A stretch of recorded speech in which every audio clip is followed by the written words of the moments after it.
தேவ சமூகத்தில் மிகவும் அன்பாய் கூட்டிச் சேர்க்கப்பட்ட அன்புக்குரிய சகோதரர்களே, உங்கள் யாவருக்கும் நம்முடைய பரம்பிதாவாகிய தேவனாலும் நம்முடைய ஆண்டவராகிய இயேசு கிறிஸ்து நாமத்தினாலும் கிருபையும் சமாதானமும் உண்டாவதாக என்ற அன்பின் வாழ்த்துக்களை இந்த அருமையாக ஒரு மாலைக்குழுவை கொள்கிறோம். தேவனுடைய ஒரு பெரிதான கிருபையினாலே ஒவ்வொரு நாளும் தேவனுடைய சத்திய வார்த்தைகள் எல்லாம் நம்முடைய அன்பு சகோதர வாயிலாக நாம் நாள்தோறும் கேட்டுக்கொண்டு வருகிறோம். அந்த அடிப்படையில் கூட இன்றைய நாளில் கூட ஒரு சத்திய பாடத்தை நாம் தியானிக்க இருக்கிறோம். பாடத்தை கேட்பதற்கு முன்பாக ஜெபத்துடனே கூட இந்த ஒரு கூடிகையை நாம் ஆரம்பம் செய்யலாம். நம்ம மத்தியிலே ஜெபிக்கும்படியாக நம்முடைய அன்பு சகோதரன் வினோத் பாபு பிரதர் அவர்களை வந்து ஜெபிக்கும்படியாக அன்போடு கேட்கிறோம்.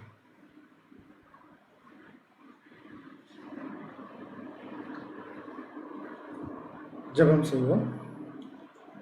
வானாதி வானங்களில் வீட்டிலிருந்து இந்த பூமியில் உள்ள மக்களாக எங்களை கண்ணோக்கி பார்த்து வழிநடத்தி வருவதற்கான அன்பின் நல்ல தகப்பனே, இதோ அப்பா, கடந்த நேரங்களிலும் கூட எங்களுக்கு அன்னினிமை போல பாதுகாத்து வழிநடத்தி இந்த ஒரு நாளையும் கிருபையாய் கொடுத்து பகல் முழுவதும் எங்களை காத்து வழிநடத்தி இந்த ஒரு சாயங்கால வேளையிலும் நாங்கள் சகோதரரும் சகோதரியுமாக ஒன்று கூடி வந்து உமது வேதத்துள்ள மகத்துவமான காரியங்களை நாங்கள் தியானிப்பதற்கு நீங்கள் பாராட்டின கிருபிக்கும் அன்புக்காகவும் கூட எங்கள் ஆண்டவரை இயேசு கிறிஸ்து மூலம் துதிகளையும் ஸ்தோத்திரங்களையும் உயர்த்துக்கணும்ப்பா.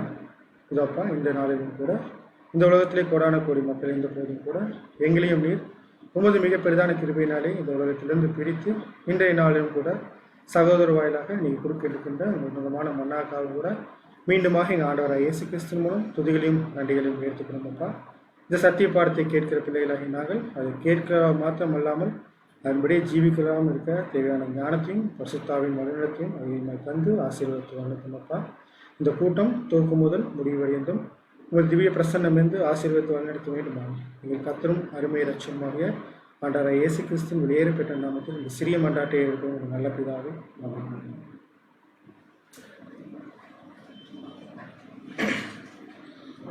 கிறிஸ்துவுக்குள் பிரியமுள்ள சகோதரர்களே, இன்றைய நாளை கூட தேவனுடைய ஒரு பெரிதான கிருபையினாலே நாம் ஒரு சத்திய பாடத்தை தியானிக்க இருக்கிறோம். பாடத்தினுடைய தலைப்பு இறைவனை நம்புங்கள். இறைவனை நம்புங்கள் பாடத்தினுடைய தலைப்புங்க. நம்ம மத்தியில் தேவ செய்தி பகிர்ந்து கொடுக்கும்படியாக நம்முடைய அன்பு சகோதரர் சிந்தன் பிரதர் அவர்களை சபையின் சார்பாக முன்னடைக்கிறோம்.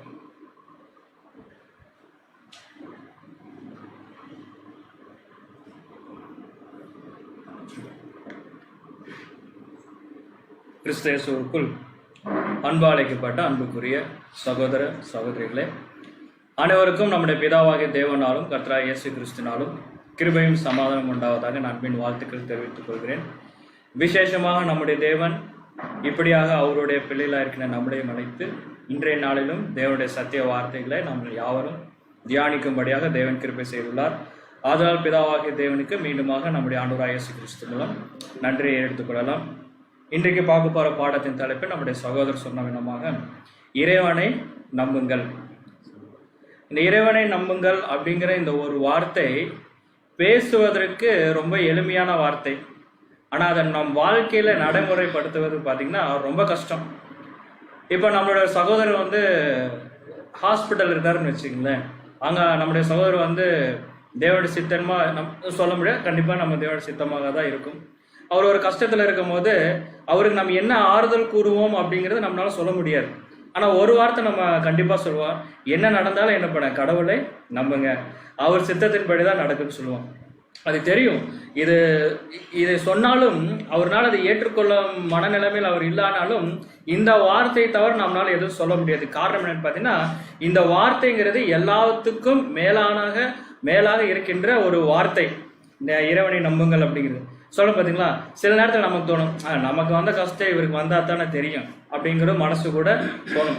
பாருங்களா, ஹாஸ்பிட்டல் மட்டும் சொல்லிங்க, வேலை வாய்ப்புலையும் சரி இல்லை ஊழியத்திலையும் சரி, எந்த சூழ்நிலையில் இருந்தாலுமே எந்த ஒரு சூழ்நிலை நம் எதிர்பார்ப்பதற்கு மாறாக நடந்துருச்சுன்னு வச்சுக்கோங்களேன், நம்ம சொல்லுகின்ற ஆறுதலான ஒரு வார்த்தை பார்த்தீங்கன்னா இறைவனை நம்புங்கள். கடவுள் இருக்கார், கவலைப்படாதீங்கம்மா. நம்ம கவலை இல்லை, அதனால நம்ம சொல்லிட்டு போயிடும். ஆனால் அந்த கவலையோடு இருக்கிறவர்கள் அந்த வார்த்தையை எப்படி ஏற்றுக்கொண்டு அதை நம்ம வாழ்க்கையில் எப்படி நடைமுறைப்படுத்துவதுங்கிறது ரொம்ப கடினமான ஒரு காரியம். இப்போ இன்னைக்கு பார்க்க போகிற பாடம் கூட எப்படின்னு பார்த்தீங்கன்னா, இன்னைக்கு சில எக்ஸாம்பிள்ஸ் எல்லாம் நம்ம பார்க்க போகிறோம். ஸோ எக்ஸாம்பிள்ஸ் எல்லாம் பார்த்தீங்கன்னா நம்ம வேதத்தில் ரொம்ப எளிமை, எல்லாத்துக்கும் தெரிஞ்ச ஒரு எக்ஸாம்பிள்ஸ் தான் எடுக்க போகிறோம். இவங்கெல்லாம் பார்த்தீங்கன்னா விழுந்து போனவர்கள் கிடையாது, இவங்கெல்லாம் ஜெயித்தவர்கள் எப்படி இறைவனை நம்பினார்கள். எந்த இடத்துல நம்பிக்கை இழந்து போனதுன்னு கூட நம்ம பார்க்க போறோம். இன்னொரு விஷயம் பாருங்க, இப்போ நீங்க இந்த பிக்சர்லேயே பார்த்துருப்பீங்க, ஒரு ஸ்லைடில் வந்திருக்கும். பார்த்தீங்கன்னா ஒரு தகப்பன் ஒரு குழந்தை என்ன பண்றாருங்க, மேலே தூக்கி பிடிக்கிறார். தகப்பன் தான் பயந்துட்டு இருப்பார், நான் என்னோட குழந்தைய மேலே தூக்கி விட்டுட்டு மீண்டும் அந்த குழந்தை கீழே வரும்போது அது என்ன பண்ண கரெக்டாக நம்ம பிடித்து கொள்ள வேண்டும் அப்படின்னு. ஆனால் உண்மையால அந்த குழந்தை பார்த்தீங்கன்னா அந்த குழந்தைக்கு ஒரு எக்ஸைட்மெண்ட் தான் இருக்கும், மேலே போயிட்டு வரங்கிற அந்த ஒரு எக்ஸைட்மெண்ட் தான் இருக்கும், தவிர பயம் இருக்காது. ஏன் பயம் இருக்காதுன்னா, கீழே தூக்கி மேலே போட்டு பிடிக்கிறது யாருன்னு பார்த்தீங்கன்னா நம்மளுடைய அப்பா. அப்போ அந்த குழந்தை பார்த்தீங்கன்னா அது மேலே போயிட்டு வரும்போது அழுதுட்டு வருமா, அது மேலே போயிட்டு வரும்போது எப்படி வருங்க, அது ரொம்ப எக்ஸைட்மெண்ட்லாம் சிரிச்சுட்டு வரும். ஏன்னா அதோட பார்வை யார் மேலே மட்டும்தான் இருக்குன்னு பார்த்தீங்கன்னா என்னுடைய அப்பா மேலே. நான் எவ்வளோ தூரம் மேலே போயிட்டு வந்தாலுமே எங்கள் அப்பா என்ன பண்ணிடுவாருங்க, என்னை பிடிச்சுக்குவார். அதே மாதிரி தாங்க நம்மளுடைய தகப்பன். அவர் நம்மளை தூக்கி வீசல சொன்னா சூழ்நிலை பார்த்தா தேவன் நம்மளை கைவிடலை. தேவன் நம்மளை ஏமாற்றுபவர் இல்லை, அவர் சொன்னதை செய்யக்கூடியவர். அப்படி என்றால் நம்ம மேலே போயிட்டு வர்றதா நம்மளுடைய லைஃப் சேலஞ்ச் அப்படின்னு சொல்லுவாங்க. சூழ்நிலைகள் அது கஷ்டமா இருக்கலாம், அதுக்கப்புறம் தோல்விகளா இருக்கலாம், இல்ல வருத்தத்தை தரக்கூடிய காரியங்களா இருக்கலாம். ஆனா தேவன் நம்மளை சிச்சிக்கிறார். தேவன் தூக்கி போட்டு என்ன பண்ணுவாருன்னா கரெக்டா பிடிப்பாரு, சரிங்களா? அப்ப நம்மளுடைய ஃபோக்கஸ் யார் மேலதான் இருக்குன்னு பாத்தீங்கன்னா தேவன் மேலதான் இருக்க வேண்டும், சரிங்களா? ஒவ்வொருத்தருக்கும் சொல்லணும். அப்படி என்றால் இந்த இறைவனை எப்படி நம்புங்கள் அப்படிங்கும்போது இதுக்கு பேசிக்காவே சில வசனங்கள் இருக்கு. அந்த வசனத்தில் மட்டும் நம்ம வாசிக்கலாம் பாருங்க. நீதிமொழிகள் 3ஆம் அதிகாரம் 5ஆம் வசனம் நம்ம வாசிப்போம். நீதிமொழிகள் 3ஆம் அதிகாரம் 5ஆம் வசனம், உன் சுய புத்தியின் மேல் சாயாமல் உன் முழு இதயத்தோடும் கர்த்தரில் நம்பிக்கையாய் இருந்து. பாருங்க இந்த வார்த்தை பாருங்க, உன் சுய புத்தியின் மேல் சாயாமல் அப்படின்னா இந்த இடத்துல நம்ம புரிந்து கொள்ள வேண்டும், எந்த சூழ்நிலை வந்தாலும் நம்மளுடைய அறிவையோ நம்மளுடைய ஞானத்தை, நமக்கு ஞானமே இல்லை ஆனால் நம்ம நினச்சி கொண்டு இருப்போம் நமக்கு ஞானம் இருக்குது அறிவு இருக்குது அப்படின்ட்டு. இதை ஒருபோதும் நம்ம என்ன பண்ணக்கூடாதுங்க, பயன்படுத்தவே கூடாது. அதை சொல்லுங்க, உன் சுய புத்தியின் மேல் சாயாமல். இதே எக்ஸாம்பிள் நான் சொல்கிறேன் பாருங்க. இப்போ ஒரு பிக்சர் முன்னாடி ஒரு ஸ்லைடில் பார்த்தீங்களா, அப்போ ஒரு தகப்பன் அந்த குழந்தைய மேலே தூக்கி வீசுறாரு. அந்த குழந்தை மேலே இருந்து வருது.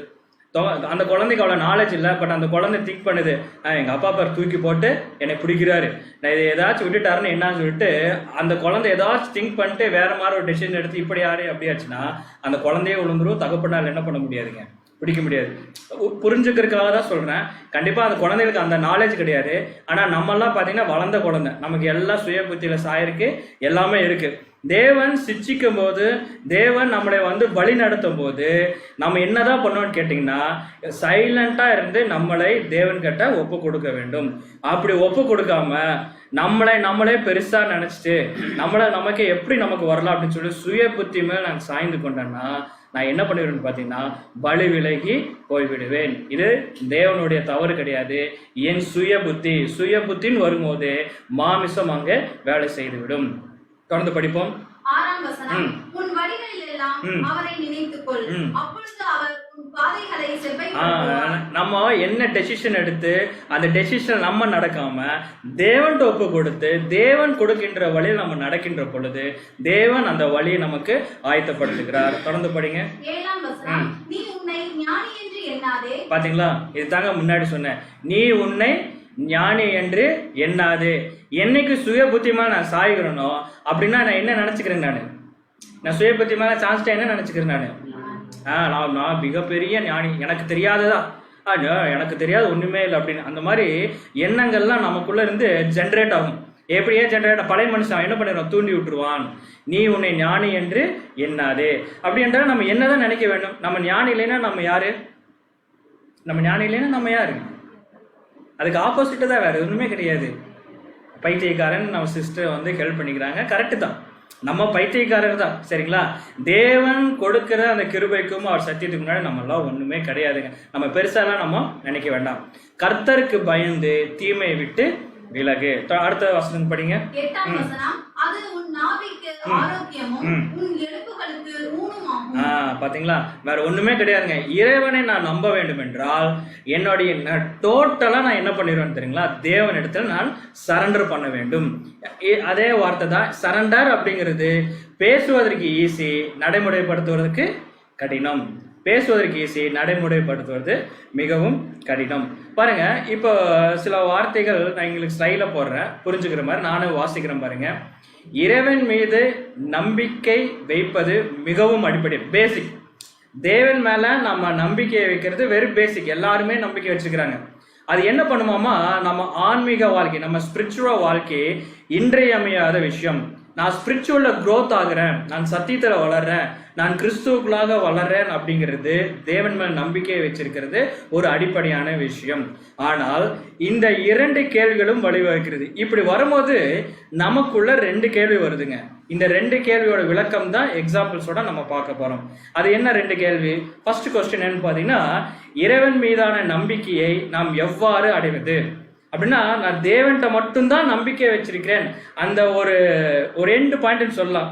நான் அந்த நம்பிக்கையை நான் எப்படி அச்சீவ் பண்றது, அந்த என்ன சூழ்நிலை வந்தாலும் நான் தேவன் மேலதான் நம்பிக்கையா இருப்பேங்கிறதை நம்ம எப்படி அடைய வேண்டும் ஃபர்ஸ்ட்.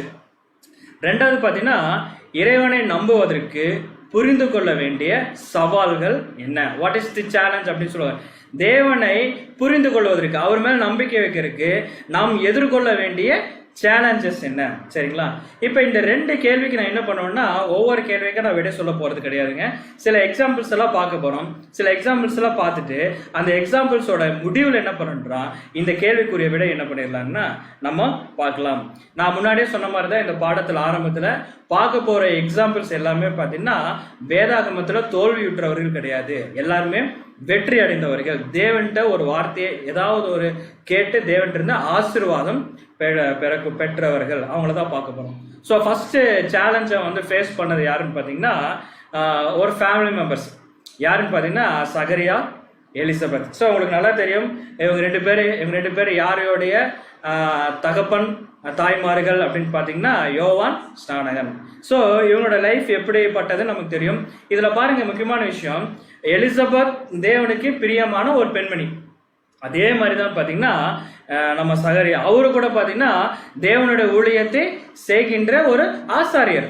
அப்போ ஆலயத்தில் அவர் என்ன பண்ண, ஆசாரியர் ஊழியம் செய்து கொண்டிருக்கிறார். இப்போ உங்களுக்கு 2 பேருக்கு என்ன ப்ராப்ளம் அப்படின்னு பார்த்தீங்கன்னா, நீங்கள் பிக்சர் பார்த்தே கண்டுபிடிச்சிப்பீங்க, நமக்கு அது தெரியும். என்னன்னு பார்த்தீங்கன்னா, இந்த அம்மா தேவனுக்கு பிரியமாக இருக்கிறாங்க, ஸோ ஒன்றும் ப்ராப்ளம் இல்லை. இவரும் தேவனுக்கு பிரியமாக தான் இருக்கிறார். ஆனால் என்ன பிரச்சனைன்னு பார்த்தீங்கன்னா, இவங்க 2 பேருக்கு வயதாகி போய் கொண்டு இருக்கு. ஆனால் உங்களுக்கு என்ன இல்லைங்க, குழந்தை இல்லை. அப்ப இப்ப குழந்தை இல்லாத அப்படிங்கறத ஒரு விஷயத்த பைபிள் வந்து அங்க பெருசா சொல்லப்படல. ஆனால் வயதாயிருச்சு, இவங்களுக்கு என்ன இல்லைன்னு பாத்தீங்கன்னா குழந்தை இல்லை. அப்ப என்ன நடக்குது பாருங்க, லூக்கா 1ஆம் அதிகாரம் 6ஆம் வசனம் வாசிப்போம். லூக்கா 1ஆம் அதிகாரம் 6ஆம் வசனம். அவர்கள் இருவரும் கர்த்தரிட்ட சகல கற்பனைகளின்படியே நியமங்களின்படியே குற்றமற்றவர்களாய் நடந்து தேவனுக்கு முன்பாக நீதியுள்ளவர்களாய் இருந்தார்கள். பாருங்க, சில அந்த வசனத்தை நம்ம வாசிக்கின்ற பொழுது, நம்ம வாழ்க்கையில நம்ம சத்தியத்தை நடக்கின்ற பொழுது நம்ம மனசுக்குள்ள எழும்புகின்ற இந்த கேள்விதாங்க, நான் என்ன தவறு செஞ்சுட்டேன், நான் சரியாத்தானே வரேன், மற்றவர்கள் காட்டிலும் நான் சரியாத்தானே போயிட்டு இருக்கிறேன் அப்படிங்கிற ஒரு மனசு நமக்குள்ள தோன்றிருக்கும். ஏன் எனக்கு மட்டும் இந்த கஷ்டம் வருது? தவறு செய்கிறவர்கள் சந்தோஷமாக இருக்கிறார்கள், தவறே செய்யல, ஆனா நான் மட்டும் என்ன பண்ணிட்டு இருக்கிறேன், என் குடும்பம் மட்டும் என்ன பண்ணிட்டு இருக்கு, கஷ்டப்பட்டு இருக்கு, நான் தேவனுக்கு ஏற்ற மாதிரி எல்லாமே செஞ்சு கொண்டு தான் இருக்குன்னு சொல்லி நம்ம மனசு நம்மளை போட்டு பிழிஞ்செடுக்கும். இந்த சமயத்துல கூட நாம் யார் மேல நம்பிக்கையை குறைத்து கொள்ளக்கூடாதுன்னு பாத்தீங்கன்னா தேவன் மேல நம்பிக்கையை குறைத்து கொள்ளக்கூடாது. நான் சொன்ன பாத்தீங்களா, இந்த மாதிரி ஒரு சூழ்நிலை ஒரு லைஃப்ல அனுபவங்களுக்கு தான் நாங்க கஷ்டம் தெரியும். நம்ம சும்மா வார்த்தைக்கு சொல்லிட்டு போறலாம், கடவுள் பார்த்துக்குவாருங்க, இது கடைசி காலங்க அப்படின்னு சொல்லுவாங்க. ஆனா இல்லைங்க, என்னன்னா அந்த சூழ்நிலையை அனுபவிக்கிறவங்களுக்கு தான் அந்த வலியும் வேதனையும் தெரியும். அப்ப வசனம் என்ன சொல்றதுன்னா, இவங்க 2 பேருமே கீழ்ப்படிதவர்கள் தான், கற்பனைப்படி செய்யக்கூடியவர்கள் தான், ஆனாலும் இவங்களுக்கு என்ன இல்லைன்னு பாத்தீங்கன்னா குழந்தை இல்லை. 7ஆம் வசனம் வாசிப்போம். 7ஆம் வசனம். எலிசபெத் மலடியாய் இருந்தபடியால் அவர்களுக்கு பிள்ளை இல்லாதிருந்தது, இருவரும் வயது சென்றவர்களாயும் இருந்தார்கள். பாருங்க, வயசான பிறகு தேவனுக்கு பிரியமா நடக்கல, அதாவது சின்ன வயசுல இருந்து என்ன பண்ணிருப்பாங்கன்னா பிரியமா தான் நடந்திருக்காங்க. ஆனா அவங்க இடத்துல என்ன இல்லைன்னு பாத்தீங்கன்னா குழந்தை இல்லை. இப்ப இவங்களுக்கு குழந்தை இல்லைன்னு தான் இவங்களுக்கு வேதனையா இருக்குமே தவிர, ஆனா தேவன் என்ன பண்ணிருப்பாருங்களா, இவங்களுக்காக ஒரு திட்டத்தை தேவன் என்ன பண்ணிருப்பாருங்க, கண்டிப்பா அங்க வச்சிருப்பார். ஆனா எந்த சூழ்நிலையும் வசனம் என்ன சொல்லணும்னா, தேவன் மேல இறைவன் மேல வைக்கின்ற நம்பிக்கை அவங்க என்ன பண்ணவில்லைங்க, குறைத்துக் கொள்ளவே இல்லை. பாருங்க 11ஆம் வசனம் வாசிப்போம். லூக்கா 1ஆம் அதிகாரம் 11ஆம் வசனம். அப்பொழுது கர்த்தருடைய தூதன் ஒருவன் தூபபீடத்தின் வலது பக்கத்திலே நின்று அவனுக்கு தரிசனமானான். 12ஆம் வசனம். சகரியா அவனை கண்டு கலங்கி பயமடைந்தான். இப்போ சகரியா அந்த சூழ்நிலை பாருங்க, ஒரு தூதன் நிக்கிறத பார்த்து சகரியாக்கு என்ன வந்துருச்சு பாத்தீங்கன்னா ஒரு பயம் வந்துருச்சு. ஏன்னா ஒரு அப்நார்மல் விஷயத்தை இப்ப யாரு பாக்குறாருன்னு பாத்தீங்கன்னா சகரியா என்ன பண்றாருங்க பாக்குறாரு. இப்ப அந்த தூதன் பார்த்த உடனே சகரியாக்கு பயம் வந்துருச்சு. இப்ப பயந்து கொண்டு இருக்கும் போது அந்த தூதன் என்ன வார்த்தை அங்க பேசுறாரு பாருங்க. 13ஆம் வசனம் வாசிப்போம். 13ஆம் வசனம். தூதன் அவனை நோக்கி, சகரியாவே பயப்படாதே, உன் வேண்டுதல் கேட்கப்பட்டது. பாருங்க, உன் வேண்டுதல் கேட்கப்பட்டது அப்படின்னா வயசாயிருச்சு. யாருக்குங்க? சகரியாக்கு வயசாயிருச்சு. ஆனா சகரியா என்ன கேட்டுட்டு இருக்கிறாருங்க பாத்தீங்கன்னா, இன்னும் என்னுடைய மனைவி மலடியா இருக்கிறார். அது சொல்ற பாரு, உன் வேண்டுதல் கேட்கப்பட்டது. ஆனா வெளியே அவர் எங்கேயும் எக்ஸ்பிரஸ் பண்ணவே இல்லை. தூதன் சொல்றார், உன் வேண்டுதல் என்ன பட்டுச்சுன்னா கேட்கப்பட்டது. தொடர்ந்து படிப்போம். உன் மனைவியாகிய எலிசபெத் உனக்கு ஒரு குமாரனை பெறுவாள், அவனுக்கு யோவான் என்று பெயரிடுவாய். சொல்றாரு பாருங்க, உன்னோட மனைவி ஒரு குமாரனை பெறுவார், அவருக்கு என்ன பண்ணு? யோவான் என்று பெயரிடுவாராக. அப்படின்னு பாத்தீங்கன்னா, நாம் ஊழியம் செய்யறதுனாலையும் தேவனுக்கு பிரியமா நடக்கிறதுனாலையும் தினம் சத்திய வசனத்தை கேட்கறதுனாலையும் தினம் சப்ஜெக்ட் எல்லாம் கேட்கிறோம் அப்படிங்கிற அன்பா இருக்கிறதுனாலையும் நம்ம உலகத்துல இருந்து எந்த ஒரு ஃபேவரட் நானா நம்மளா சுயமா என்ன பண்ணக்கூடாது? எதிர்பார்க்க கூடவே கூடாது. கஷ்டங்கள் வரும், அந்த கஷ்டத்தை நாம் என்ன பண்ண தெரியல மேற்கொள்ள வேண்டும். வேதாகமம் நமக்கு என்ன சொல்லுதுன்னா, நீங்கள் கிறிஸ்துவுக்குள்ளாக நடந்தால் உங்களுக்கு பாடுகள் வரும். It's a gift. அந்த கிஃப்ட் நம்ம பெற்றுக்கொள்ள வேண்டும். இதுதான் தேவன் நம்மளுக்கு ஒரு கிஃப்ட். அதை நம்ம பெற்றுக்கொள்ளுகிறதா இருந்தா அந்த கிஃப்ட்டுக்கு பின்னாடி இருக்கிற ஆசீர்வாதமான இன்னொரு கிஃப்ட் பரிசு கூட தேவன் என்ன பண்ணுவாருன்னா கொடுப்பாருன்னு சொல்லி நம்ம பார்க்கிறோம். அப்படி என்றால் இந்த சம்பவத்துல ஒரு குமாரனை பெறுவாள், அவருக்கு என்னன்னு பேர் வைங்க? யோவான் என்று பெயரிடுவாங்க அப்படின்னு. இது சொன்னோன்னே நல்லா பார்த்துங்க, இவரு சின்ன வயசுல இருந்தே தேவனுடைய வார்த்தையின்படி அவன் கற்பனையின்படி செய்யறாரா? இவர் தான் வேண்டுதல் செஞ்சுட்டு இருக்காரு, குழந்தை வேணும். தூதன் டைரக்டா தான் வந்து பேசியிருக்காரு. ஆனாலும் பாருங்க, இந்த சமயத்துல இவ்வளோ சூழ்நிலைகள் வந்தும் உங்களுடைய மனைவி ஒரு குமாரன் பெறுவான்னு சொன்ன பிறகும் கூட இவருக்கு என்ன எல்லாம் போயிருச்சுங்க? என்ன எல்லாம் போயிருச்சு? இவருக்கு விசுவாசம், நம்பிக்கை எல்லாம் போயிருச்சு. பாருங்க, இவரு தான் கேட்கிறாரு, எனக்கு குழந்தை வேணும்னு சொல்லி இவரு தான் கேட்கிறவருக்கு சரி இந்தா உனக்கு குழந்தைன்னு சொல்லும் போது இவருக்கு என்ன எல்லாம் போயிருச்சுங்க? விசுவாசம் எல்லாம் போயிருச்சு. பாத்தீங்களா? அதுதான் எந்த சூழ்நிலை வந்தாலும் இறைவனே நம்புங்கள். சரிங்களா? தேவன் திட்டம் வெளிப்படுகிறது, ஒரு குழந்தை பிறக்க போது. ஆனவர் என்ன பார்த்தீங்கன்னா விசுவாசம் இல்லை, அந்த தூதனுக்கு தெரிஞ்சிருச்சு. 18ஆம் வசனம் வாசிப்போம். 18ஆம் வசனம். அப்பொழுது சகரியா தேவதூதனை நோக்கி, இதை நான் எதினால் அறிவேன்? நான் கிழவனாய் இருக்கிறேன், என் மனைவியும் வயது சென்றவளாய் இருக்கிறாளே என்றார். பாருங்க, ரெண்டு மைண்ட். இதுதான் சொல்றது. இவருக்கு என்ன பிரச்சனைன்னு கேட்டீங்கன்னா, விசுவாசம் இல்லாத போறதுக்கு காரணம் என்னன்னு பாத்தீங்கன்னா, இதே ஒரு தூதன் 10 வருஷத்துக்கு ஒரு 15 வருஷத்துக்கு முன்னாடி வந்திருந்தாருன்னா சகரியா என்ன பண்ணிருப்பாருங்க? இதுதான் ஆண்டவரே கேட்டுன்னு சொல்லிட்டு ஹீப்ரூ லாங்குவேஜ்ல அவர் புகழ்ந்து தள்ளி இருப்பாரு. ஆனா இப்ப என்ன பிரச்சனைன்னு பாத்தீங்கன்னா, வந்தது தூதன் தான். ஆனா இவருக்கு என்ன ஆயிடுச்சுன்னு பாத்தீங்கன்னா ஏஜ் ப்ராப்ளம். இவருக்கு ஏஜ் ஆயிருச்சு, அந்த அம்மாவுக்கு என்ன ஆயிடுச்சு பாத்தீங்கன்னா ரொம்ப ஏஜ் ஆயிடுச்சு.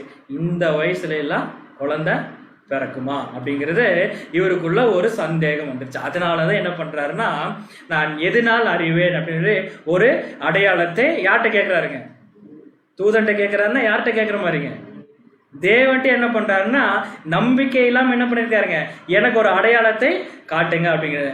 அப்போ தேவன் ஒரு அடையாளத்தை கொடுக்கிறார். 19ஆம் வசனம் வாசிப்போம். 19ஆம் வசனம். தேவதூதன் அவனுக்கு பிரதியுத்தரமாக, நான் தேவ சன்னிதானத்தில் நிற்கிற காபிரியேல் என்பவன் உன்னுடனே பேசவும் உனக்கு இந்த நற்செய்தியை அறிவிக்கவும் அனுப்பப்பட்டு வந்தேன். பாருங்க, அவர் கேப்ரியல் என்ன சொல்றாருன்னா, நான் எந்த இடத்துல நின்று பேசிட்டு இருக்கிறேன், இதை பார்த்தாவாச்சு நீ தெரிஞ்சுக்க வேண்டாமா என்னை அனுப்புனது யாரு? தேவன் தானே. அப்படி என்றால் இப்ப இந்த சூழ்நிலை கவனிச்சு பாருங்க. இப்போ இவரு கேப்ரியலை பார்க்கல, தேவன் அனுப்பிச்சாருன்னு சொல்லி பார்க்கல, நம்ம ஜபத்தை இவர் கேட்டாருன்னு சொல்லி நம்ம பார்க்கல. இப்போ இவர் சுய புத்தி அங்க வேலை செய்யுது. இவர் என்ன சுய புத்தி வேலை செய்யுது? இவர் சுய புத்தி வேலை செய்யுது. என்ன வேலை செய்யுது? என்னன்னா வயசாகி போச்சு, என் மனைவிக்கு என்ன ஆயிடுச்சு? வயசு இப்பெல்லாம் இப்போ எனக்கு குழந்தை பிறக்குமா, எனக்கு அடையாளத்தை சொல்லுங்க. இதெல்லாம் யார் கேட்கணும்னு பார்த்தீங்கன்னா, இறைவன் மீது யார் நம்பிக்கை இல்லாதவர்களா இருக்கிறாங்களோ அவங்க கேட்கின்ற கேள்வியை ஒவ்வொரு நாளும் பலி செலுத்துகிறவர், பிரதான ஆசாரியராக இருக்கின்றவர், கற்பனைகள் எல்லாம் செய்கிறவர் என்ன பண்றாருன்னா, எனக்கு ஒரு இடம் பண்ணுங்க, ஒரு அடையாளத்தை கேட்கிறார். பேசாம இருந்திருக்கலாம். இவர் என்ன பண்ணிட்டாருன்னா, அடையாளத்தை கேட்டு என்ன பண்ணிட்டாருன்னு பார்த்தீங்கன்னா பேசாம போயிட்டாரு. பாருங்க 20ஆம் வசனம் வாசிப்போம். லூக்கா 1ஆம் அதிகாரம் 20ஆம் வசனம். இதோ தகுந்த காலத்திலே நிறைவேற போகிற என் வார்த்தைகளை நீ விசுவாசாதபடியினால் இவைகள் சம்பவிக்கும் நாள் மட்டும் நீ பேசக்கூடாமல் ஊமையா இருப்பாய் என்றார். இப்ப இவர் ஊமையா இருந்த காரணம் என்னன்னு பாத்தீங்கன்னா, இவர் தேவன் மேல என்ன வைக்கலைங்க, அது விசுவாசத்தை வைக்கவே இல்லை, நம்பிக்கையில. அப்படின்னா ஃபர்ஸ்ட் இந்த ஃபர்ஸ்ட் சேலஞ்ச் இவருக்கு என்னன்னு பாத்தீங்கன்னா, இவரு சின்ன வயசுல இருந்தே தேவனுக்கு பிரியமா தான் செய்யறாரு. இவர்கிட்ட எந்த ஒரு பழுதும் இல்லை.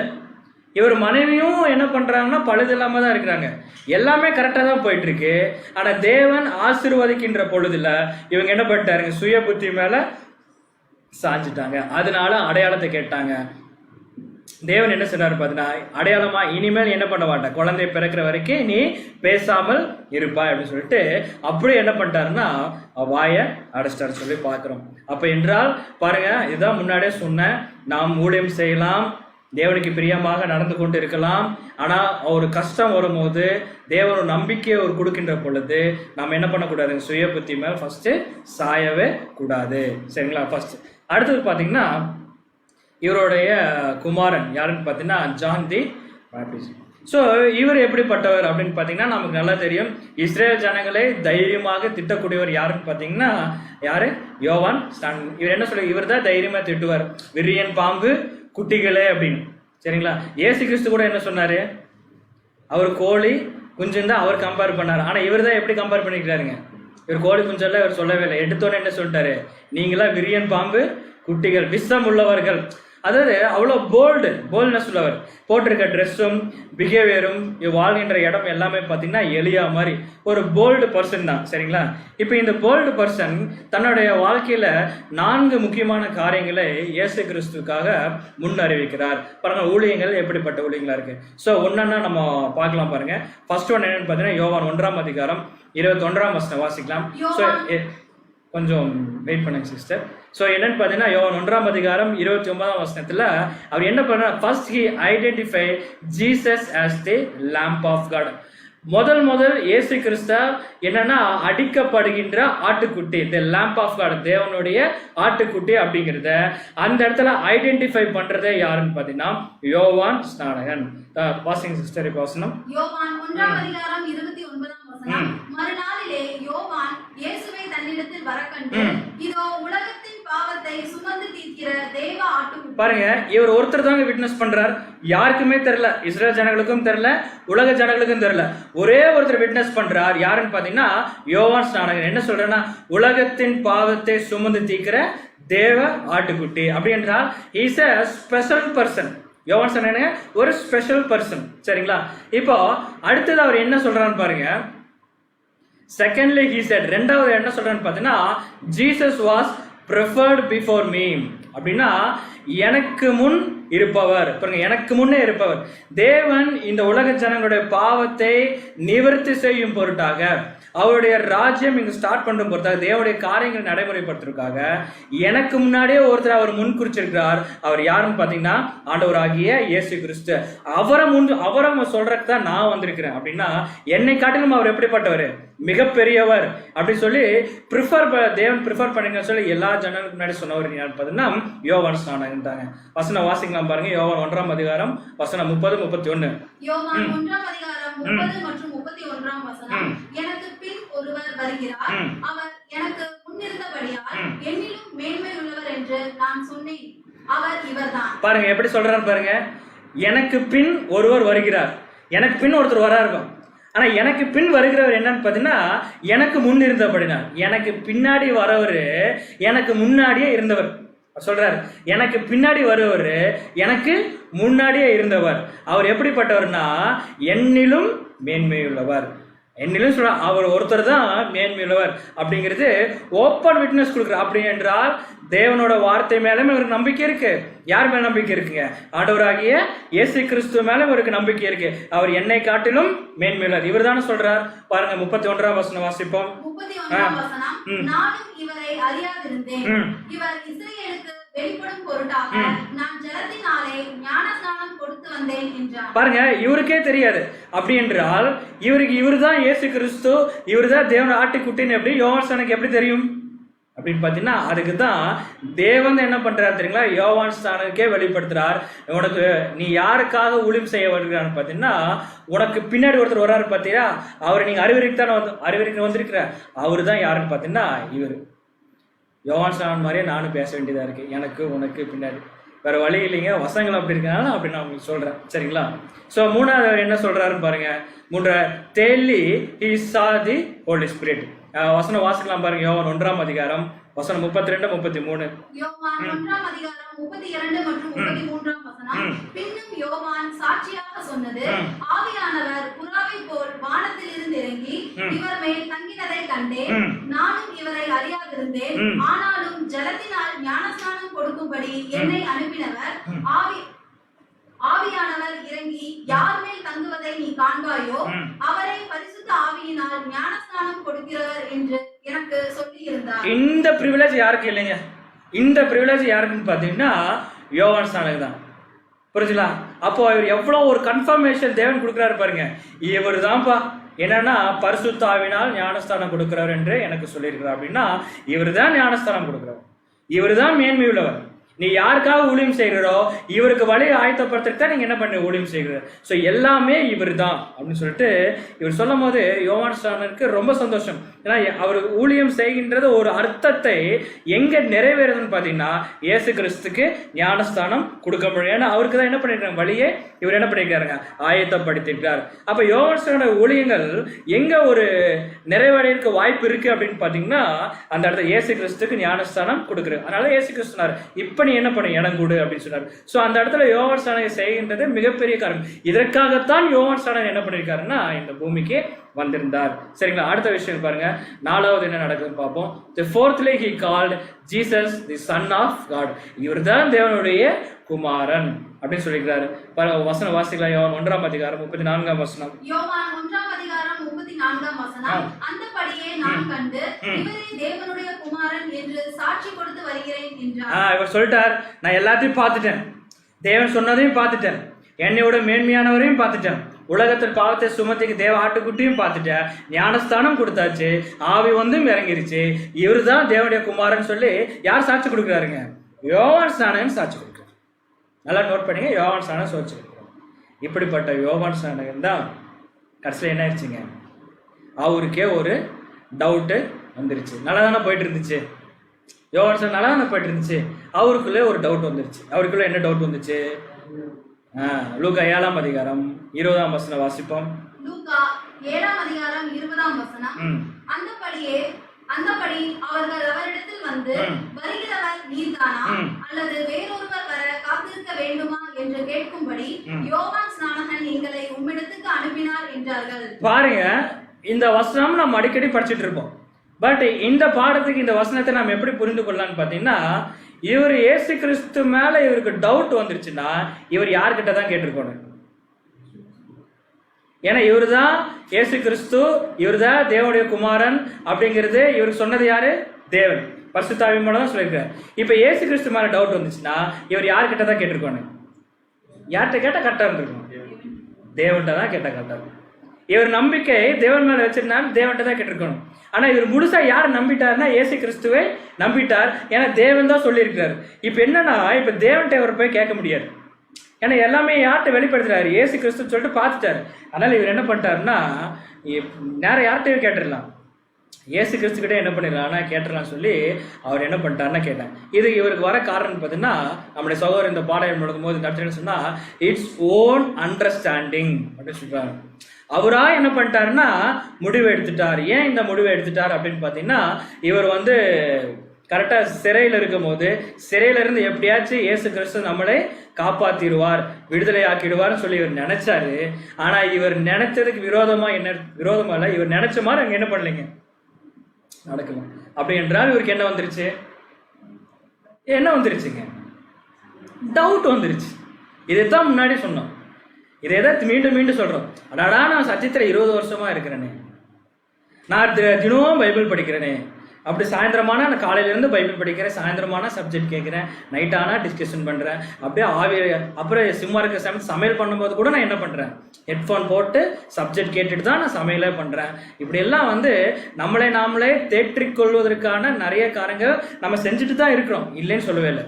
அந்த தேவன் என்ன சொல்றான், நீங்க என்ன பண்ணினாலும் நமக்கு ஒரு கஷ்டம், தேவன் அந்த இடத்துல ஒரு செக் வைக்கும் போது அந்த கஷ்டத்திலையும் அந்த ஒரு சோர்வுலையும் நமக்கு அடிபடும் போது நம்ம என்ன பண்ணக்கூடாதுங்க, அந்த நம்பிக்கையை நாம் என்ன பண்ணக்கூடாதுன்னா இழந்து போகக்கூடாது.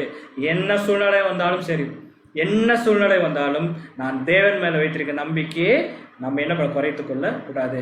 ஆனா இயேசு கிறிஸ்துக்கு நல்லா தெரியுங்க. ஏன்னு பார்த்தீங்கன்னா அவர் மேன்மை உள்ளவர், அவர் நல்லா தெரியும். யோவான் ஸ்நானகன் ஓன் அண்டர்ஸ்டாண்டிங்ல பரவாயில்ல சொல்லிட்டு பாரு, ஏன்னா சூழ்நிலைகள் அவர் நல்லா தெரியும். அப்படி இருந்துட்டு பாருங்க, 20ஆம் வசனத்துல டவுட் கேட்கிறார். 28ஆம் வசனம் இயேசு கிறிஸ்து என்ன சொல்றாங்க பாருங்க. 28ஆம் வசனம் வாசிப்போம். 28ஆம் வசனம், ஸ்திரீகளிடத்திலே பிறந்தவர்களில் யோவான் ஸ்நானகனை பார்க்கிலும் பெரிய தீர்க்கதரிசி ஒருவனும் இல்லை, ஆகிலும் தேவனுடைய ராஜ்யத்தில் சிறியவனாய் இருக்கிறவன் அவனிலும் பெரியவனாய் இருக்கிறான் என்று உங்களுக்கு சொல்லுகிறேன் என்று. இயேசு கிறிஸ்து அது கோவப்படவே இல்லைங்க, அவருக்கு நல்லா தெரியும் என்ன சூழ்நிலையில யோவான் ஸ்நானகன் கேட்டிருக்கிறார் சொல்லி அவருக்கு நல்லாவே தெரியும். அப்படி சொல்ற பாருங்க, என்ன ஆசீர்வாதம்னா யோவான் ஸ்நானகே தீர்க்கதரிசியிலும் யார் தான் பெரியவர், இவர் தான் சொல்லிட்டு ஒரு பிளஸ்ஸிங் தான் என்ன பண்றாருன்னா நம்ம ஆண்டவர் இயேசு கிறிஸ்து யோவான் ஸ்நானகன் கொடுக்குறான்னு சொல்லி பாக்குறோம் பாருங்க. இப்ப யோவான் ஸ்நானகன் தேவனே விட்னஸ் பண்றதுக்காக 4 விஷயத்தை பார்த்துட்டோம். 4 விஷயத்தை விட்னஸ் பண்றது அந்த வாய்ப்பையும் அந்த கிருபையும் தேவன் யோவான் ஸ்நானகன் மட்டும்தான் கொடுத்திருந்தார். ஆனா அது எல்லாத்தையும் வாங்கிட்டு யோவான் ஸ்நானகனுக்கு என்ன வந்துருச்சுங்க, ஒரு டவுட் வந்துருச்சு. அப்படி என்றால் பாருங்க, வேதாகமத்துல இவங்கெல்லாம் நமக்கு ஒரு எக்ஸாம்பிள்ஸா இருக்கிறவங்களுக்கே டவுட் வருதுன்னா, நான் ஒரு நிமிஷம் என்னையவே பார்த்துக்கிறேன், சிந்தன் பரணி, ஏன்னா நான் பேசிட்டு இருக்கனால இப்போ என்னையும் நான் சொல்கிறேன். இப்போ நான் கூட எப்படிதான் வாழன்னு பார்த்தீங்கன்னா, உலக ஜனங்களுக்கு பொதுவாக கிறிஸ்தவருக்கு மத்தியில் நான் ஒரு எக்ஸாம்பிள்ஸா என்ன பண்ணணும், எக்ஸாம்பிளா நம்ம ஆள வேணும். அப்படி என்றால் எனக்கு கூட என்ன வருங்க, எக்ஸாம்பிள் நான் தேவன் மாதிரி ஒரு பெரிய, எனக்கு கூட என்ன வருங்க, பலவிதமான சேலஞ்சஸ் வரும். சேலஞ்சஸ் சொல்லலாம், அந்த ஒவ்வொரு சேலஞ்சஸ் எங்கிருந்து வருது நமக்கு தெரியவே தெரியாது. ஆனால் எல்லா சேலஞ்சஸ் நம்ம என்ன பண்ணணுங்கன்னா ஜெயிக்க வேண்டியதா இருக்கிறோம். சரிங்களா? இப்போ 2 பேர்த்த பார்த்து முடிச்சிட்டோம். அடுத்து 3வது பார்த்தீங்கன்னா நமக்கு பிரியமானவர் யாருன்னு பார்த்தீங்கன்னா பேதுரு. சரி, பேதுரு அவர் எந்த சூழ்நிலை அதை ஆண்டவராக இயேசு கிறிஸ்து மேல டவுட் வந்துச்சுன்னு சொல்லி நான் பார்க்கலாம். உங்களுக்கு ஏதாச்சும் இருந்தா சொல்லுங்களேன். திடீர்னு கேட்டால் எப்படி சொல்லணும், இயேசு கிறிஸ்து மேல எனக்கு எப்போ டவுட் வந்துச்சு, ஏன்னா பாருங்க கரெக்டாக சொல்லிடுறாங்க, தண்ணியில் நடக்கும்போது ஒரு டவுட் வந்துருச்சு அப்படின்னு. ஏன் இயேசு கிறிஸ்து மேலே ஒரு டவுட் வந்துச்சு. ஆனால் வசனம் பார்த்தீங்கன்னா இயேசு கிறிஸ்து மேலே டவுட் வந்த மாதிரி இருக்காது. இவர் என்ன பண்ணா இயேசு கிறிஸ்து பார்க்காம என்ன பண்ணிட்டாருங்க, பக்கத்தில் இருக்கிறத பார்த்துட்டார். சரிங்களா? அதனால தான் இவர் என்ன பண்ணிட்டாரோ அவ்வளோ. ஆனால் இருந்தாலும் என்னன்னு பார்த்தீங்கன்னா அங்கே ஒரு டவுட் வந்துருச்சு. இந்த பாயிண்ட் இந்த பாடத்தை எடுத்த சகோதரர் ஒரு வித்தியாசமான முறையில் ஹேண்டில் பண்ணியிருக்காரு. ஒரு பாயிண்ட் மட்டும் கொடுத்துருக்காரு. இதை படிக்கிறீங்க எனக்கு ரொம்ப நேரம் ஆயிடுச்சு, இதை படித்து எப்படி நான் புரிந்து கொள்வது, நான் கஷ்டப்பட்டு புரிஞ்சதை உங்களுக்கு என்ன பண்ணுறேன்னு பார்த்தீங்கன்னா எளிமையாக சொல்கிறேன், நீங்கள் எப்படியாச்சும் கஷ்டப்பட்டு புரிஞ்சுக்கங்க. சரிங்களா?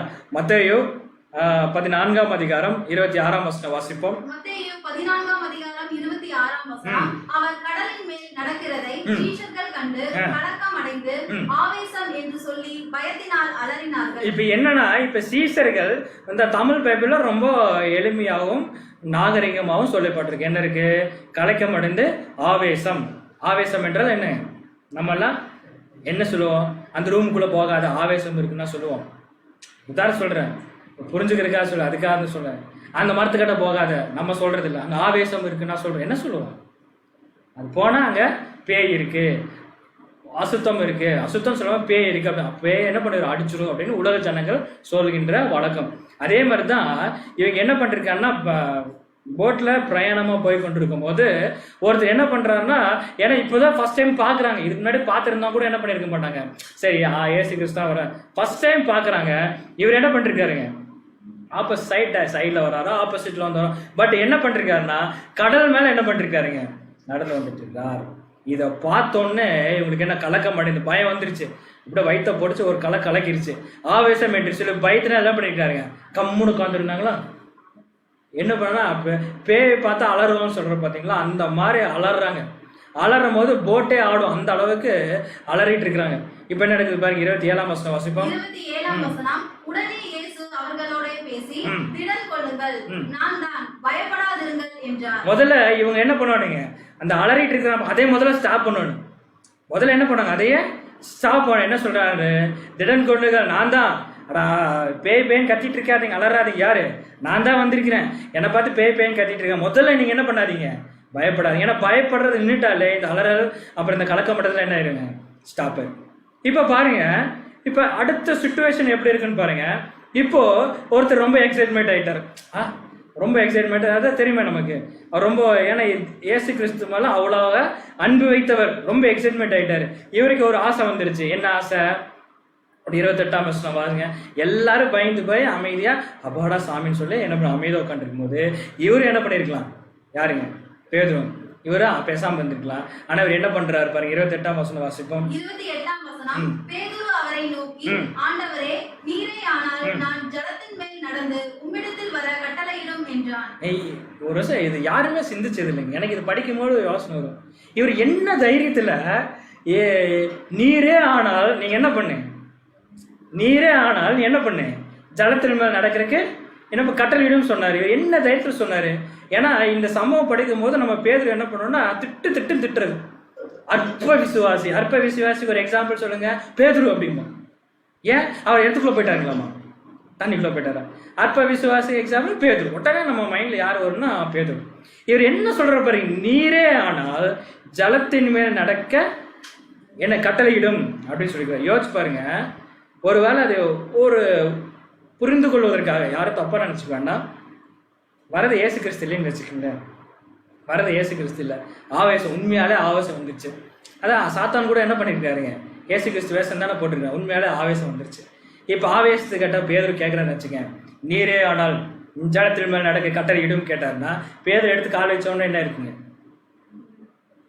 ஏன்னா என்ன இருக்குங்க, என்ன நடந்திருக்குன்னு நமக்கு சிந்திக்கவே முடியாது. அந்த அந்த கான்செப்ட் நீங்க புரிஞ்சுங்களா, என்ன நடந்திருக்குன்னே தெரியாது. இவர் நம்ம உள்ள போயிட்டாருன்னா சொல்லி நம்ம பேதுரை திட்டுறோம். ஆனா இவர் பாருங்க, நீரே என்றால் கட்டளையிடும் சொன்னவருக்கு இயேசு கிறிஸ்து என்ன சொன்னார், இயேசு கிறிஸ்து என்ன சொன்னார் பாருங்க. 29ஆம் வசனம் வாசிப்போம். 29ஆம் வசனம். அதற்கு அவர் வா என்றார். அப்பொழுது பேதுரு படவை விட்டு இறங்கி இயேசுவினிடத்தில் போக ஜலத்தின் மேல் நடந்தான். பாருங்க, இவர் எடுத்து ஸ்டெப் வச்சாரு பாத்தீங்களா, தண்ணியில கால் வச்சாரு பாத்தீங்களா. அப்படி பேதுரு படவை விட்டறங்கி இயேசு இடத்துக்கு போக ஜலத்தின் மேல என்ன பண்ணிருக்காருங்க, கால் வச்சிருக்கிறார். அந்த இடத்துல ஒரு மிகப்பெரிய விசுவாசத்தை காட்டியிருக்கிறார். கால் எடுத்து ஜலத்தின் மேல என்ன பண்ணிருக்காருங்க, வச்சிருக்கிறார். அப்படி ஏன் வச்சாரு தைரியமா, இது இயேசு கிறிஸ்து தான் அப்படின்னு ஒரு நம்பிக்கை. ஒருவேளை வேற யாராச்சும் இருந்திருந்தா இவர் மனசுல டவுட்டா இருந்துச்சா, இது கேட்கலாமா வேண்டாமா, இல்ல ஆவேசமா, இவர் உண்மை சொல்றாரா பொய் சொல்றாரா அப்படின்னு இவருக்கு டவுட் ரன்னிங் ஆயிட்டே இருந்துச்சுன்னா கால் எடுத்து வச்சோன்னே என்ன பண்ணிருப்பாருங்க, உள்ள போயிருப்பாரு. இவருக்கு எந்த டவுட்டும் கிடையாதுங்க. இது என்ன தெரியுங்களா, அவர் விசுவாசிச்சார், நீங்க ஏசு கிறிஸ்து தானே, அப்ப எனக்கு கட்டளையிடுங்க, நான் வரேன் அப்படின்னு உடனே ஏசு கிறிஸ்து என்ன சொன்னார் தெரியுங்களா, வா அப்படின்னாரு. தமிழ்ல படிக்காத அப்படி இருக்கு. ஆனால் நீங்க தானே, நீங்களானே எனக்கு என்ன பண்ணுங்க, கட்டளையிடுங்க, நான் உடனே நானும் என்ன பண்றேன், தண்ணியில நடந்து வரேன்னு ஏசு கிறிஸ்து, அப்படியா நான் தான்ப்பா, என்ன பண்ணு வா, அவ்வளவுதான். ஏசு கிறிஸ்து வானா என்ன பண்ணிடுவானுங்க, வானா என்ன பண்ணிடுவானு, உடனே கிடுக்கிட்டு ஓடிடுவானு. ஆனா மனுஷன் என்ன பண்ணிருக்காருன்னா இறங்கி என்ன பண்ணி நம்பிக்கை வச்சு நடந்துருக்காரு. இப்ப பாருங்க, இப்பதான் நம்ம திட்டுற பாயிண்ட் வருது.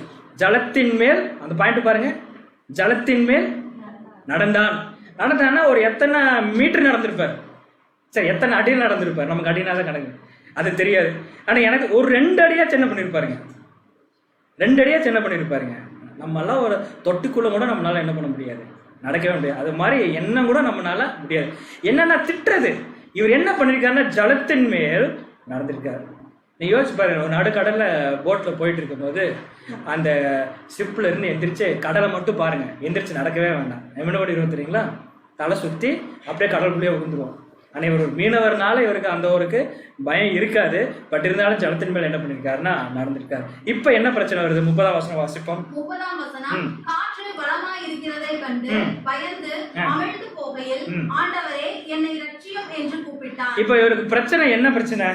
இவர் ஏன் உள்ள போனார்? இப்போ உள்ள போன காரணம் என்ன? இவர் உள்ள போற காற்று என்ன தெரியுங்களா? இவருக்கு நல்லா தெரியும் இயேசு கிறிஸ்துனால தான் அது வந்தது. இயேசு கிறிஸ்து நல்லா அண்டர்ஸ்டாண்ட் பண்ணிட்டார், எந்த மாற்று கருத்து கிடையாது. அதனாலதான் ஜலத்தின் மேல என்ன பண்ணிருக்காரு? நடந்து போயிருக்காரு. இப்ப என்னன்னா, இப்போ காற்று வந்து அதிகமா அடிச்ச உடனே, காற்று நல்லா பாருங்க, காற்று அதிகமா அடிச்ச உடனே இவருடைய போக்கஸ் இயேசு கிறிஸ்து மேல விட்டுட்டு எது மேல போக்கஸ் போயிருச்சுங்க? எது மேல போக்கஸ் போயிருச்சு? காற்று மேல போக்கஸ் போயிருச்சு. காற்றை பார்க்க ஆரம்பிச்சிட்டார், தன்னோட மாம்சத்தை பார்க்க ஆரம்பிச்சிட்டார். காற்றை பலம் அடிச்சா என்ன ஆயிருமோன்னு நினைச்சிட்டார். என்ன ஆயிருமோ நினைச்ச உடனே உள்ள போயிட்டார். பாத்தீங்களா? என்ன ஆயிருமோ நினைச்ச உடனே போயிட்டார், உள்ள போயிட்டார். அதுக்குதான் இயேசு சொன்னார், உடனே இயேசு கை நீட்டி அவனை பிடித்து அற்ப விசுவாசியே. சரிங்களா? இதே மாதிரிதாங்க நம்ம வாழ்க்கை. நம்பித்தானே நம்ம ஞானஸ்தானம் எடுத்தோம், நம்பிதானே தண்ணிக்குள்ள மூழ்கி நம்ம எந்திரிச்சோம். நமக்கு காற்று என்ன பண்ணுங்க? சுத்தி சுத்தி அடிக்கும். இந்த காற்று நம்மளை சுத்தி சுத்தி அடிக்கும் போது நம்முடைய பார்வை, எண்ணம், சிந்தனை யார் மேல மட்டும்தான் இருக்குன்னு பாத்தீங்கன்னா நம்முடைய ஆண்டவராகிய இயேசு கிறிஸ்து மேல. ஒருவேளை நம்முடைய பார்வை, நம்முடைய சிந்தனை அப்படியே கொஞ்சம் திரும்பி இயேசு கிறிஸ்து இருக்கிறா நமக்கு தெரியும், இருக்கிறான்னு தெரியும். பாருங்க, பல நேரங்களில் நம்ம தவறு செய்யற காரணம் தெரியுங்களா? சத்தியம் தெரியும், தெரிஞ்சேதான் நம்ம என்ன பண்றோங்க? தவறு செய்யறோம். அப்ப என்ன பண்ணிடுறோம்? சுய புத்தின் மேல நம்ம என்ன பண்ணிடுறோம்? சாஞ்சிடறோம். இப்போ என்னன்னா, அப்படி சாஞ்ச உடனே பேதுரு உள்ள போயிட்டார். ஆனா இயேசு கிறிஸ்து என்ன பண்ணீங்க? கை விடவே. உடனே என்ன பண்ணிட்டாருங்க? கை தூக்கி விட்டுட்டார். அப்படி என்றால் பாருங்க, இயேசு கிறிஸ்து கூடவே இருக்கிறோம். அதே தான் மீண்டும் மீண்டும் சொல்றேன், நம்ம ஊழியர்கள் செய்து கொண்டே இருக்கிறோம். அப்படின்னா காற்று அடிக்கும் போது கூட நம்மளால என்ன பண்ணக்கூடாதுங்க? நம்ம வழி விலகி போகக்கூடாது. இப்போ இந்த பேதுரு பார்க்கும்போது நான் ஒரு காரியத்தை உங்களுக்கு சொன்னேன், மேபி நீங்க ரிமெம்பர் பண்ணிக்கங்க, ஞாபகப்படுத்திங்க. இதை எழுதின சகோதரர் இது வந்து ஒரு வேறு விதமான ஒரு அர்த்தத்தை கொடுக்குற மாதிரி ஒரு எக்ஸ்பிளனேஷன் கொடுத்தாரு. ஸோ அது என்ன அப்படின்னு பார்த்தீங்கன்னா, அதை நான் ஆங்கிலத்திலே போடுறேன் உங்களுக்கு. அது அப்படின்னு உங்களுக்கு நான் இங்கிலீஷ்ல இருக்கிறத தமிழில் டிரான்ஸ்லேட் பண்றேன். பாருங்க, this is the same for us when we start walking towards the Christ. இப்போ படகுல இருந்து எப்படி பேதுரு வந்து இயேசு கிறிஸ்து மட்டும் பார்த்து அந்த ஜலத்தின் மேல் நடந்து போறாரோ, அந்த ஜலத்தின் மேல் எப்படி நடந்து போறாரோ, பின் சுத்தி சுத்தி நமக்கு ஆபத்து தான். அந்த ஆபத்தை பார்க்காம பேதுரு நடக்கின்ற காரணம் தேவன் மேல விசுவாசம், இயேசு கிறிஸ்து மேல விசுவாசம், நடந்து போயிட்டு இருக்காரு. இதே மாதிரிதான் நம்ம வாழ்க்கை. இது we might get the same challenges. இதே மாதிரி சேலஞ்சஸ் தான் சொல்லப்போ சவால்கள். 2 கேள்வி கேட்டோம் பார்த்தீங்களா? அந்த சவால்களை எப்படி எதிர்கொள்வது, 2வது கேள்வி. சேம் சேலஞ்ச், இதே மாதிரி சூழ்நிலை நமக்கு வரும். If you started to see our problem, if you started to see the problem, இந்த சவால்கள் வரும்போது இயேசு கிறிஸ்துவையோ தேவனையோ பார்க்காமல் அந்த பிரச்சனையை பார்த்துட்டோன்னு வச்சுக்கங்களேன், இப்போ எது பெருசா தெரியும்னா பிரச்சனை தான் நமக்கு பெருசா தெரியும். If we started to see the problem, then our eyes may be away from Jesus. நம்முடைய கண்கள், நம்முடைய ஃபோக்கஸ் தேவனை விட்டுட்டு அந்த பிரச்சனை மேல போயிடும். And he may say that same way to us. அதே வார்த்தை தான் நம்ம சொல்றாரு, you of little faith, why did you doubt? உன்கிட்ட விசுவாசம் இருந்துச்சு இல்ல, நீ இத்தனை காலம் நீ சரியா தான் நடந்து விட்டு இருந்த, ஏன் இந்த சின்ன காற்று அடிச்சதுக்காக வழி விலகி போற? ஏன் விசுவாசம் இல்லையா? அற்ப விசுவாசம். Same to us. இதை சொல்லிட்டு சகோதரர் என்ன சொல்றாருன்னு பார்த்தீங்கன்னா, ரொம்ப நல்லா இருக்குங்க. 2 இது டிஃபரன்ஷியேட் பண்றாரு, 2 பாயிண்ட். என்ன பாயிண்ட் அப்படின்னு பார்த்தீங்கன்னா, நம்மை நாமே தற்காத்து கொள்வது. அஜிஜோ காற்று அடிக்குது, நல்லா பார்த்துங்க. இயேசு கிறிஸ்து பார்த்து நம்ம போயிட்டு இருக்கிறோம், காற்று என்ன பண்ணுதுங்க? சுத்தி சுத்தி அடிக்குது, ஒரே பிரச்சனையா இருக்கு. சிலுவை தூக்கிட்டு போனா எப்படி இருக்கு? சிலுவை தூக்கிட்டு போனா எப்படி இருக்கு? ரொம்ப கஷ்டமா இருக்கு. சத்தியத்துல வந்துட்டா வாரத்துக்கு 7 நாள் என்ன பண்றாங்க? இந்த லாக்டவுன் பீரியட்ல 7 நாள் என்ன பண்றாங்க? நம்மளைய ஏதாச்சும் ஒரு ஈவினிங் டைம் ஒரு ஃப்ரீயா இருக்கிறவங்க 7 நாள் என்ன பண்றாங்க? கரெக்டா ஒவ்வொரு சப்ஜெக்ட்ஸ் போட்டு முடிக்கும் போது என்ன சொல்லிடுறாங்க? நாளைக்கு 7 என்ன பண்ணிடும் தொடங்கும் அப்படிங்கிற. ஒரு நாள் நம்மளை என்ன பண்றது இல்லை, ஃப்ரீயா விடுறது. இப்படி யாரும் நினைக்கிறது இல்லை, பட் நினைக்க தோணும். சரிங்களா? சொல்லுற ஃப்ரீயா விடுறது இல்லை. நம்மளே தற்காத்து கொள்வது, நம்மளே என்டர்டைன்மெண்ட் தேடிக்கிறது, நம்மளே சுய புத்தி மேல் சாயுது. அப்படி சாஞ்சிட்டு என்ன ஆகும்? உன் சுய புத்தி மேல் சாயாது. இன்னொன்று பார்த்தீங்கன்னா, தேவனிடம் நம்மை முழுமையாக ஒப்பு கொடுப்பது.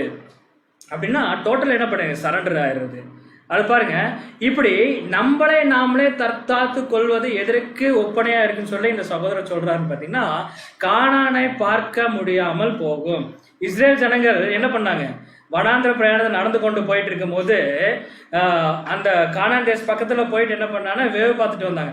வேவு பார்த்துட்டு உடனே 10 பேர் என்ன பண்ணிருக்காங்க, துர்ச்செய்தி சொன்னது நிமித்தம் எல்லாரும் இந்த மெஜாரிட்டியான வேர்ட்ஸ் கேட்ட நிமித்தம் என்ன சொன்னாங்கன்னா, நாங்க பேசாம எங்க போயிடும், பேசாம எங்க போயிடும், எதுக்கு கானான் எங்க போயிடல, பேசாம எகிப்துல எப்படி இருந்தாங்க, ரொம்ப ஜாலியா சொஃபஸ்டிகேட்டடா அப்படியே அப்பா ஆயா உட்காந்துட்டு இருந்தாங்களா, அங்கேயே வார்த்தை வேற வருது, அங்கேயே படாத பாடு அங்க பட்டு அவங்க படுற கஷ்டத்தை பார்த்து தேவன் புண்ணியம் பண்ணி இரக்கம் காமிச்சு வாப்பா வெளியேன்னு கூட்டிட்டு வந்தார்.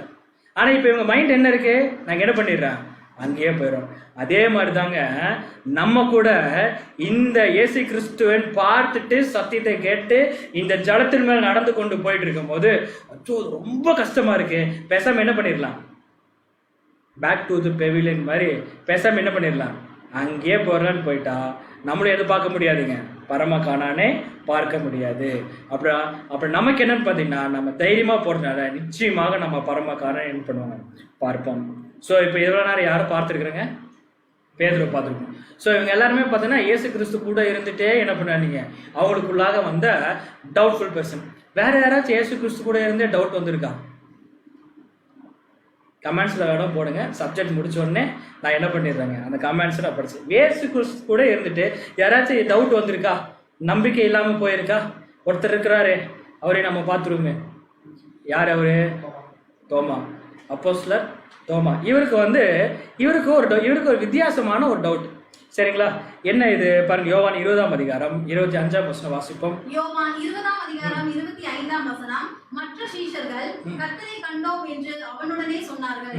அதற்கு அவன், அவருடைய கைகளில் ஆணிகளினால் உண்டான காயத்தை நான் கண்டு அந்த காயத்திலே என் விரலை இட்டு என் கையை அவருடைய விலாவிலே போட்டால் ஒழிய விசுவாசிக்க மாட்டேன் என்றான். என்ன ஒரு மைண்டு பாருங்க இந்த தோமாக்கு. இந்த பாடத்துக்காக இந்த தோமான்னு சொல்லிக்கிறேன். அவரெல்லாம் நேரம் செலக்ஷனே மேலே போயிருப்பார். தோமா கூட நம்மளை திட்ட வேண்டாம், பாடத்துக்காக சொல்கிறேன். என்ன ஒரு இவருக்கு டவுட்டுன்னு பாருங்க.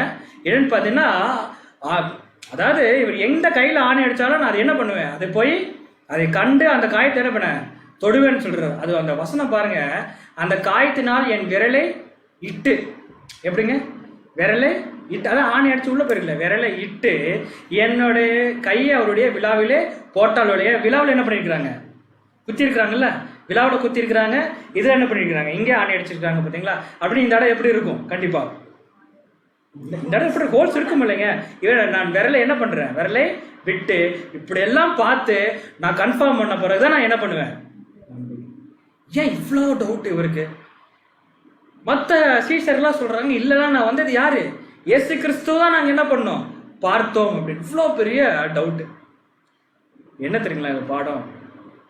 இந்த சகோதரர்கள் இப்படி நான் சொல்றேன்னா, மீதி இருந்தால் யூதாஸ்காரை தவிர இப்போ 11 பேர் இருக்கிறாங்க. இப்போ இந்த 11 பேர்ல 10 பேர்த்துக்கு என்ன பண்ணீங்கன்னா காட்சி அடிச்சிருக்காரு. சரிங்களா, இப்போ இந்த 10 பேர் சொல்றாங்க நான் இயேசு கிறிஸ்துவை பார்த்தோம்னு சொல்லி.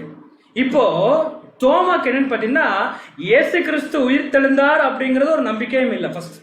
செகண்ட் என்னன்னு பார்த்தீங்கன்னா, அவன் சொல்ற அந்த 10 பேர் யாருன்னு பார்த்தீங்கன்னா சகோதரர் தான். அந்த 10 பேர் கூட இருக்கிற சகோதரர் சொல்றதை இவர் கேட்கறதுக்கு இவருக்கு என்ன இல்லைங்க, மனசு இல்லை, சுய புத்தி. நீங்க சொன்னாலாம் நான் கேட்க மாட்டேன், நான் என்ன பண்ணுவேன், கண்ணார் நானே பார்ப்பேன், நானே அதை விரல விட்டு என்ன பண்ணுவேன், உள்ள விட்டு பார்த்தா தான் நான் என்ன பண்ணுவேன், நம்புவேன் அப்படின்னு. சில நேரத்தில் நம்மளோட சத்திய வாழ்க்கையில் நம்ம விழுந்து போகிற காரணம் இதுதாங்க. காரணம் என்னன்னு பார்த்தீங்கன்னா, நம்ம கூட இருக்கிற சகோதரர், நம்மளே சத்தியத்தில் வழி நடத்துகிற சகோதரர், அவங்க சத்திய வார்த்தையை சொல்லுகின்ற பொழுது நமக்கு என்ன தெரியுங்களா, அப்படியே ரொம்ப கேஷுவலாக கேட்குறோம். சகோதரர் அதை நமக்கு சொல்லணுன்னு அவர் வேலை, அது ஊழிய நிமித்தம் வேலை, அது அவர் ஊழிய நிமித்தம் அது கடமை தான். ஆனால் பார்த்தீங்கன்னா அது கேட்குற எனக்கு எப்படின்னா, அவர் சொல்றதை காட்டிலும் கீழ்ப்படிய வேண்டும். சில நேரத்தில் என்னுடைய சகோதரர் சொல்ற வார்த்தைக்கு என்னால் என்ன பண்ண முடியுதுன்னா, கீழ்ப்படிய முடியறதில்லை, கேட்க முடியறதில்லை, அதை அண்டர்ஸ்டாண்ட் பண்ணிக்க முடியல. அது ஏதாச்சும் நம்ம செய்கிறதுக்கு ஆப்போசிட்டாக சொன்னா சொல்லவே மூக்கு அப்படியே வெடைச்சிருது. அதுக்கு மேலே நான் எக்ஸ்பிளைன் பண்ண விரும்பல. மூக்கு வெடைச்சுன்னா என்ன வந்துடுதுங்க, கோவம் வந்துடுது, பொறுத்து கொள்ள முடியறதில்லை. என்ன சொன்னேன், தோமாக்கு அதே தான் சொல்றாரு. இயேசு கிறிஸ்துவ நாங்க என்ன பண்ணி வைக்கிறோம், பார்த்திருக்கிறோம். ஏன்னா முன்னாடியே தெரியும் இயேசு கிறிஸ்து உடலை காணவில்லை. பேதுரு யோவான் ஓடி போய் கண்டுபிடிக்கிறாங்க. இயேசு கிறிஸ்து சொல்லிட்டு இருக்கிறார் உயிர் தழுதல் நடக்கும் அப்படின்னு எல்லாமே சொல்லிட்டு இருக்காரு. ஆனா தோமாக்கு என்ன தெரியும், இல்ல நான் தொட்டு பார்த்து தான் என்ன பண்ணுவேன், நம்புவேன். இயேசு கிறிஸ்து தெரியுமா தெரியாதா? இயேசு கிறிஸ்துக்கு நல்லா தெரியுங்க, நல்லா தெரியும். எல்லாரும் விசுவாசிக்கிறாங்க, விசுவாசம் யார்கிட்ட இல்ல, தோமாட்டில். அதனாலதான் வாலண்டியரா அவரே என்ன பண்ணிருக்காரு தெரியுங்களா, தோமா இல்லாத சமயத்துல போய் என்ன பண்ணிருக்காருன்னா காட்சி அடிச்சுட்டாரு. இப்ப தோமா கேட்டாரா, மனசுல இருக்கிறது வெளியே வந்துருச்சா, நான் விரல் உள்ள விட்டாதான் என்ன பண்ணுவேன், நான் நம்புவேன். மனசுல இருக்கிறது வெளியே வந்துச்சா, இப்ப இயேசு கிறிஸ்து வரார். என்ன சொல்றாரு பாருங்க, யோவான் 20ஆம் அதிகாரம் 29ஆம் வசனம் வாசிப்போம். யோவான் 20ஆம் அதிகாரம் 29ஆம் வசனம். அதற்கு இயேசு, தோமாவே, நீ என்னை கண்டதினால் விசுவாசித்தாய், காணாதிருந்தும் விசுவாசிக்கிறவர்கள் பாக்கியவான்கள் என்றார். தோமாக்கு சொல்றாருங்க, என்ன சொல்ற, நீ என்னை பார்த்ததுனாலதான் நீ விசுவாசிக்கிற தோமா. ஆனா யார் என்னை காணாமல் இருந்து விசுவாசிக்கிறார்களோ அவங்க தான் என்னது, பாக்கியவான். புரிஞ்சுதுங்களா? இப்ப இந்த டவுட் அப்படின்னு ஒரு மனசுக்குள்ள ஒரு சந்தேகம், தேவன் மேல ஒரு நம்பிக்கை என் இடத்துல குறைஞ்சிருச்சுன்னு வச்சுங்க, நான் தேவன் இடத்துல ஒரு பாக்கியவானா இருக்க மாட்டேன். அந்த பாக்கியவான்ங்கிற அந்த ஒரு பொசிஷன்ல இருந்து நான் என்ன பண்ணிடுறேன், கீழே இறங்கிடுறேன். சரிங்களா? அப்ப என்ன, அப்புறம் அப்ப நமக்குள்ள ஒரு இப்படி படிக்கணும் ஒரு அப்படின்னா எது வரைக்கும் தான் நம்பிக்கை இருக்கணும்?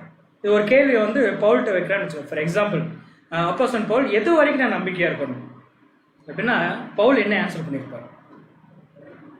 சரி பவுல் விடுங்களேன், இங்க பவுல் மாதிரி இங்க நிறைய பேர் இருக்காங்க. இங்கே கேட்போம், எது வரைக்கும் தேவன் மேல நம்பிக்கையா இருக்கலாம்?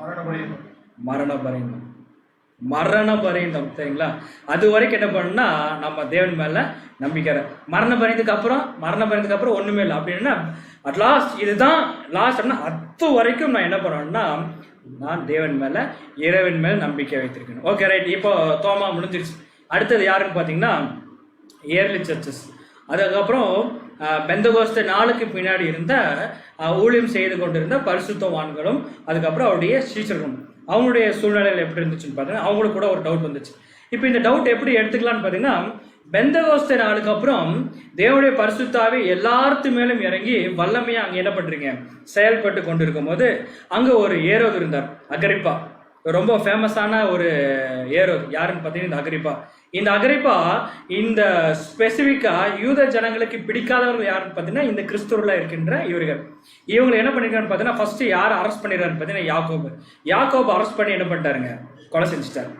அப்போ இப்போ அகிரிப்பா பார்த்தாலும் எப்படிதான் இருக்குன்னு பார்த்தீங்கன்னா, ஏதாச்சும் ஒரு சீசர்ல பிடிச்சிட்டு அகிரிப்பா என்ன பண்ணிடுவாரு, கொலை செஞ்சிருவார் அப்படின்னு சொல்லிட்டு அகிரிப்பா ரொம்ப வலை தேடி தேடுறாரு. இப்போ இன்னொருத்தர் யாராச்சும் நம்ம என்ன பண்ணிடுவோன்னு, இவங்க இருக்கிற அந்த சீசர்ல ஆணிவேர் யார், இதுல ஆக்சுவலா இதுல ஆணிவேர் யாருங்க, ஆணிவேர் சொல்றது மூத்தவர், எல்லாத்துக்கும் மூத்தவரா இருக்கிறது யாரு, பேதுருவும் யோவான் தான். ஆனா ஏஜ் வயசுல பார்க்கின்ற பொழுது யோவானை காட்டில் எப்படிங்க பேதுரு. அப்படின்ற ஆணிவேரவே என்ன பண்ணிடலாம், பிடுங்கி விடலாம் என்ற எண்ணத்தோட இப்ப யாரை கேப்சர் பண்ணிட்டாருன்னு பாத்தீங்கன்னா, பேதுரு இடப்பட்டாருங்க, பிடிச்சு வச்சுட்டாரு. பேதுரு எதுக்கு பிடிச்சு வச்சிருக்காரு, பஸ்கா பண்டிகை வருது. பஸ்கா பண்டிகை முடிஞ்ச உடனே, ஏன்னா பஸ்கா பண்டிகை யூத ஜனங்கள் விமர்சையா கொண்டாடுவாங்க, அது முடிஞ்ச உடனே யாரை கொலை செஞ்சிடலாம், பேதுருவை கொலை செய்து விடலாம் அப்படின்னு சொல்லிட்டு இப்ப இந்த அகிரிப்பா ராஜா என்ன பண்ணிடுறான், ஏரோது அகிரிப்பா என்ன பண்ணிடுறான்னு பாத்தீங்கன்னா, பேதுரை அரெஸ்ட் பண்ணி கொண்டு போய் ஜெயில வச்சிடுறாங்க. இப்போ நமக்கு நல்லா தெரியும், இவங்க எல்லாம் ஜெயிலுக்குள்ள போயிட்டாங்கன்னா சும்மா இருப்பான்னு நினைக்கிறீங்க, சும்மா இருப்பாங்க. ஜெயிலுக்குள்ள போனாங்க, அங்க போனாலும் இவங்களோட ஊழியத்தை யாருனாலையும் தட்டை செய்யவே முடியாது. பாருங்க என்ன நடக்குதுன்னு பாருங்க.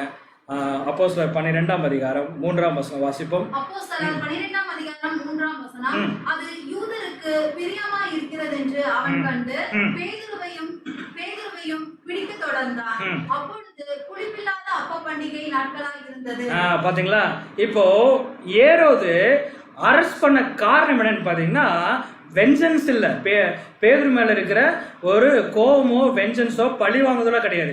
இப்படி பேதுரு அரெஸ்ட் பண்ணி கொலை செஞ்சா யாருக்கு பிரியமா இருக்கும், யூத ஜனங்களுக்கு பிரியமா இருக்கும் அப்படின்னு சொல்லிட்டு என்ன பண்ணிட்டாருன்னா, பாவம் தெரியாம என்ன பண்ணிட்டாருங்க, அரெஸ்ட் பண்ணிட்டாரு. சரிங்களா?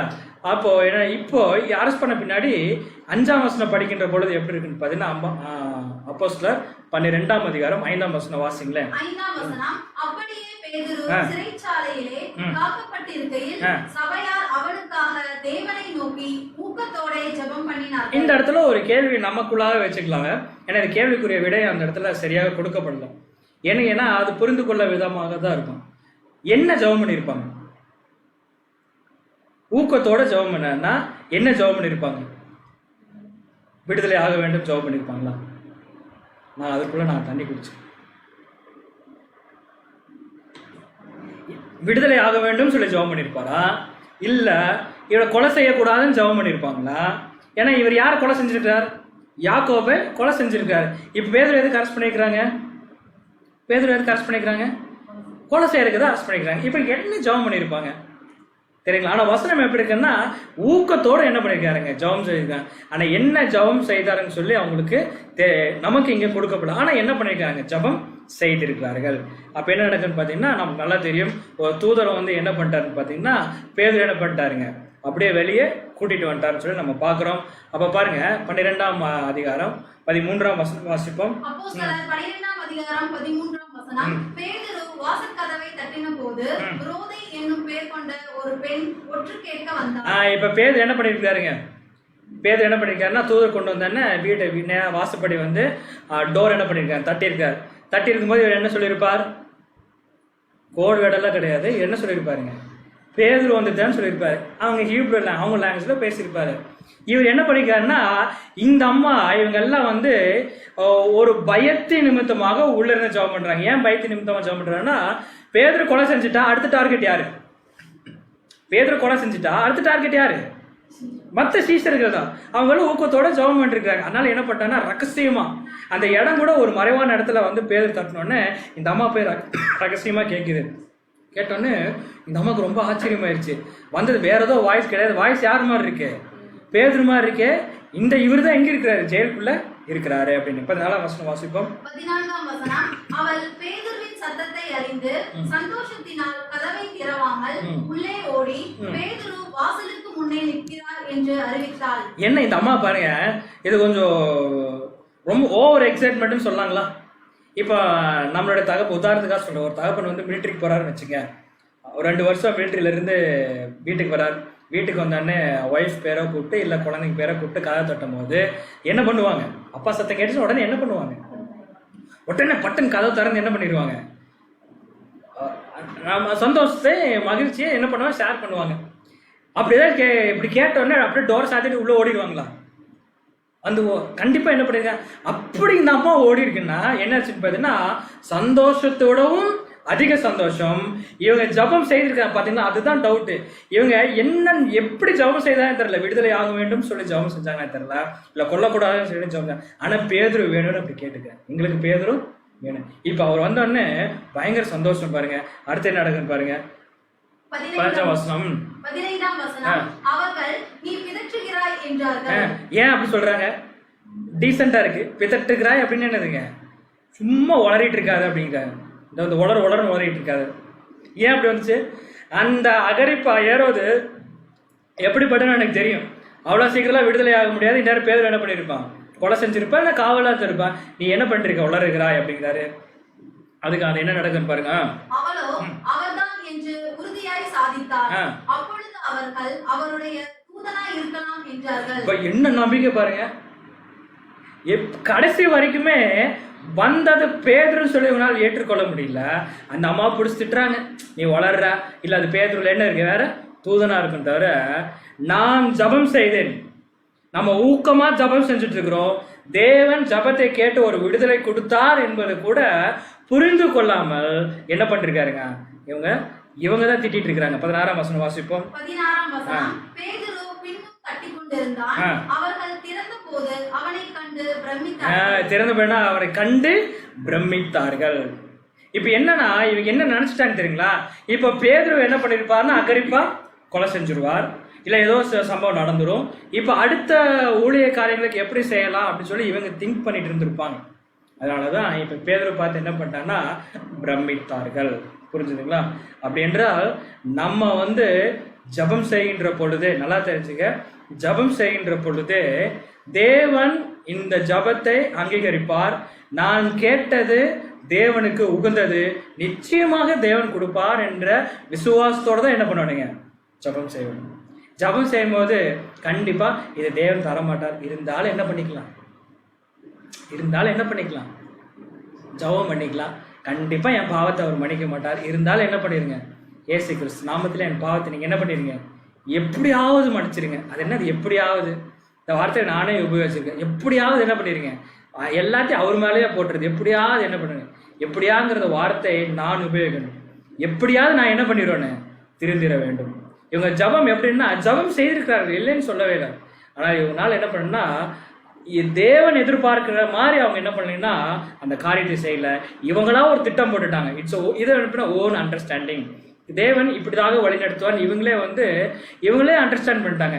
யாக்கோபு இறந்துட்டாரா, பேதுரு இறந்துருவாரா, அடுத்தது யாரோ ஒருத்தர் இருப்பாரு அப்படின்னு சொல்லிட்டு இவங்களே அண்டர்ஸ்டாண்ட் பண்ணிட்டாங்க. டவுட், இந்த மாதிரி டவுட்ஸ் எல்லாம் நமக்கு வந்திருக்க கூடாது. பாருங்க, அந்த இப்ப சொன்ன விஷயத்தான் பாருங்க. ஏன் பிரமித்தார்கள்? 2 விஷயம் இருக்கு. ஒன்று பார்த்தீங்கன்னா, இவங்க என்ன நினைச்சிருப்பாங்க, பேதுரு மரித்திருப்பார் என்று இவங்க என்ன பண்ணிட்டாங்க, நினைச்சிட்டாங்க. பேதுரு என்ன பண்ணிருப்பாரு, இறந்திருப்பார் இவங்க நினைச்சாங்க. சரிங்களா. அடுத்தது பார்த்தீங்கன்னா, தேவனுடைய திட்டம் அறியாது. பரிசுத்தாவி இருக்கு, எல்லாமே இருக்கு, ஆனா தேவனுடைய திட்டத்தை என்ன பண்ண முடியுங்க, புரிந்து கொள்ள முடியவில்லை. சரிங்களா. சரிங்க. இதெல்லாம் நமக்குள்ள இந்த டவுட்ஸ் அப்படிங்கிற வருகின்ற பொழுது நமக்கு வருகின்ற சில சந்தேகங்கள், டவுட்ஸ் அப்படின்னு சொல்லி பார்க்கணும். இப்போ நம்ம பார்த்ததெல்லாம் ஒரு சம்மரி என்ன பண்ணிடலாங்க, பார்த்து இந்த பாடத்தோட கன்க்ளூஷன் என்ன பண்ணிடலாம், நம்ம முடிச்சிடலாம். சம்மரி. ஸோ ஓவராலாக நம்ம என்ன பார்த்தோம் அப்படின்னு பார்த்தீங்கன்னா, ஸோ ஃபர்ஸ்ட் யாரை பார்த்தோன்னு பார்த்தீங்கன்னா நம்ம சகரியா. ஸோ சகரியா பார்த்தோம். சகரியா அவர் பாருங்க, அவர் பிரீஸ்ட் தான். அவர் புறஜாதியோ இல்லை தேவனை அறியாதவரோ இல்லை தேவனுக்கு விரோதமாக செய்கின்றவரோ கிடையாது. Is a priest. ஒவ்வொரு நாளும் தேவனுக்கு பலி செலுத்தக்கூடியவர் தான். ஆனால் இவருக்கு டவுட்டு காரணம் என்னன்னு பார்த்தீங்கன்னா, அவருடைய ஏஜ் ஃபேக்டர், மாம்சத்துக்குரிய ஏஜ் ஃபேக்டர், உடல் சூழ்நிலை, அதை பார்த்துட்டு என்ன வந்துச்சு பார்த்தீங்கன்னா டவுட் வந்துச்சு. ஸோ அடுத்தது யாருன்னு பார்த்தீங்கன்னா யோவான் ஸ்நானன். அதே நீங்கள் ஸ்லைடில் பார்த்தீங்கன்னா ஜான் இருக்கும், ஜான் தி பேப்டிஸ்ட். ஸோ இவர் பார்த்தீங்கன்னா இவர் ஒரு ப்ரீச்சர், இவர் ஒரு போதகர்.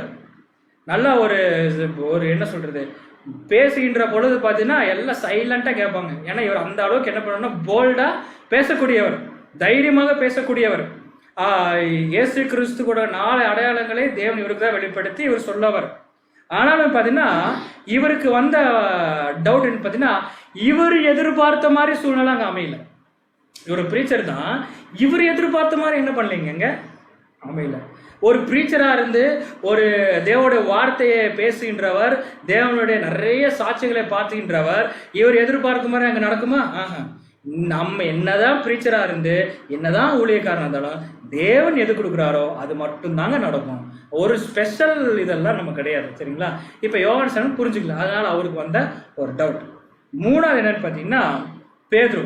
ஸோ நமக்கு தெரியும் பேதுரு கூட யாருன்னு பார்த்தீங்கன்னா அவர் ஒரு அப்போஸ்தலர். சரிங்களா. ஒரு அப்போஸ்தலர், இயேசு கிறிஸ்து கூடவே இருந்தவர். இயேசு கிறிஸ்து எல்லா திட்டும் வாங்கியிருக்கிறார், ஆசீர்வாதமான வார்த்தையும் வாங்கியிருக்கிறார், கூடவே இருக்கிறவர். ஆனால் அவருக்கு என்ன பிரச்சனை பார்த்தீங்கன்னா ஃபோக்கஸிங்.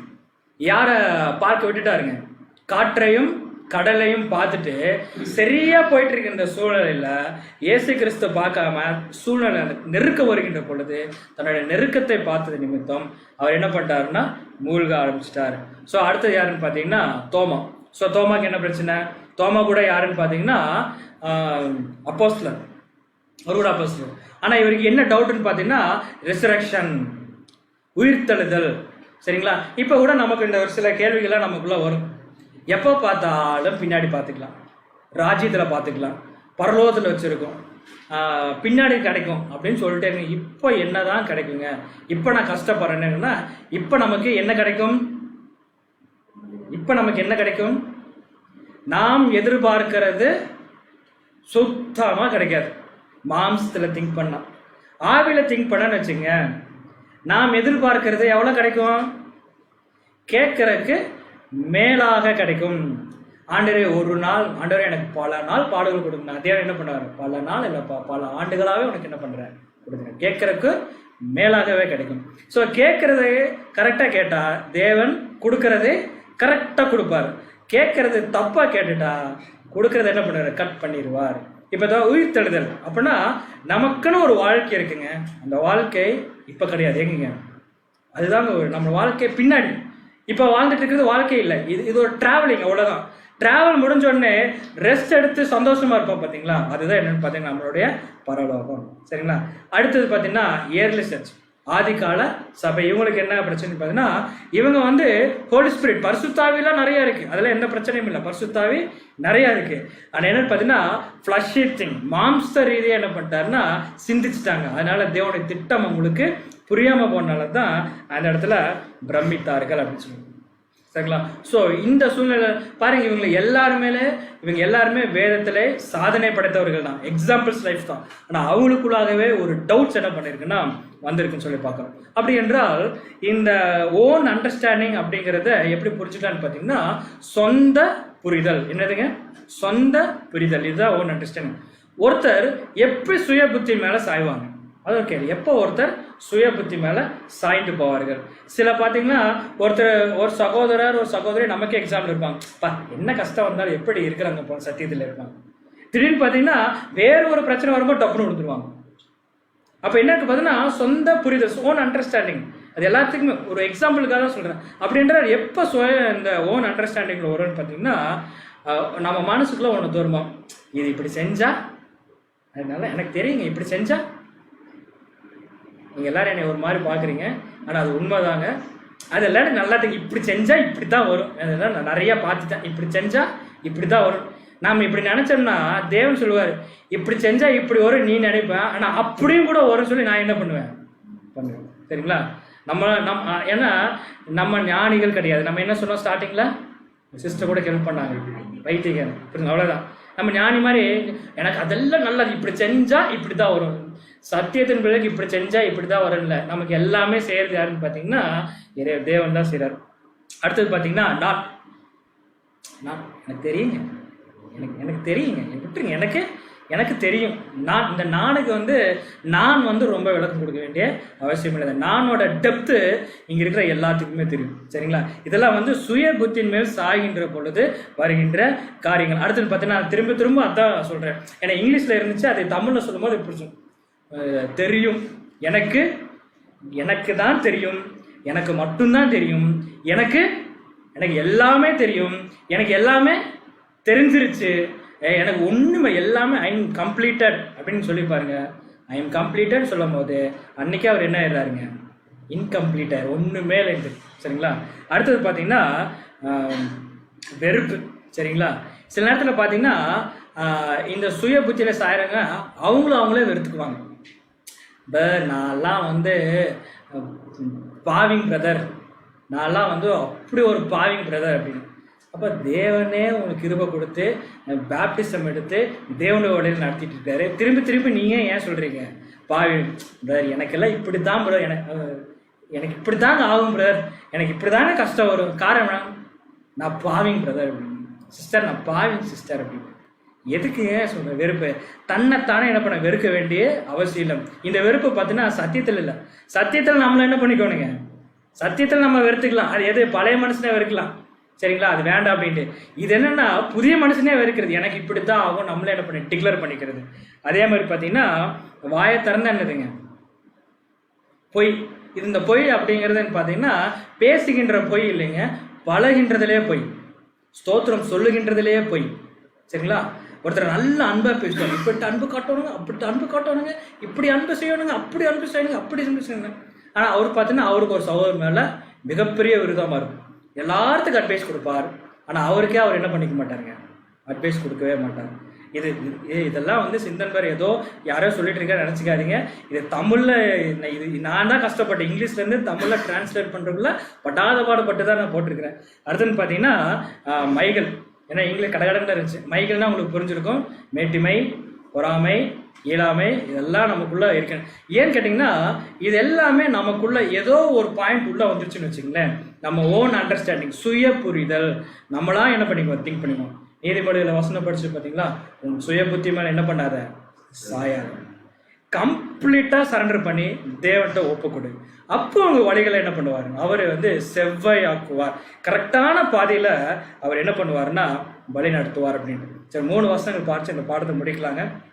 யாக்கோபு 1:5 சீக்கிரம் வாசிங்க சிஸ்டர். யாக்கோபு 1:5 உங்களில் ஒருவன் ஞானத்தில் குறைவுள்ளவனாய் இருந்தால் யாவருக்கும் சம்பூரணமாய் கொடுக்கிறவரும் ஒருவரையும் கடிந்து கொள்ளாதவருமாய் இருக்கிற தேவனிடத்தில் கேட்க கடவன், அப்பொழுது அவனுக்கு கொடுக்கப்படும்.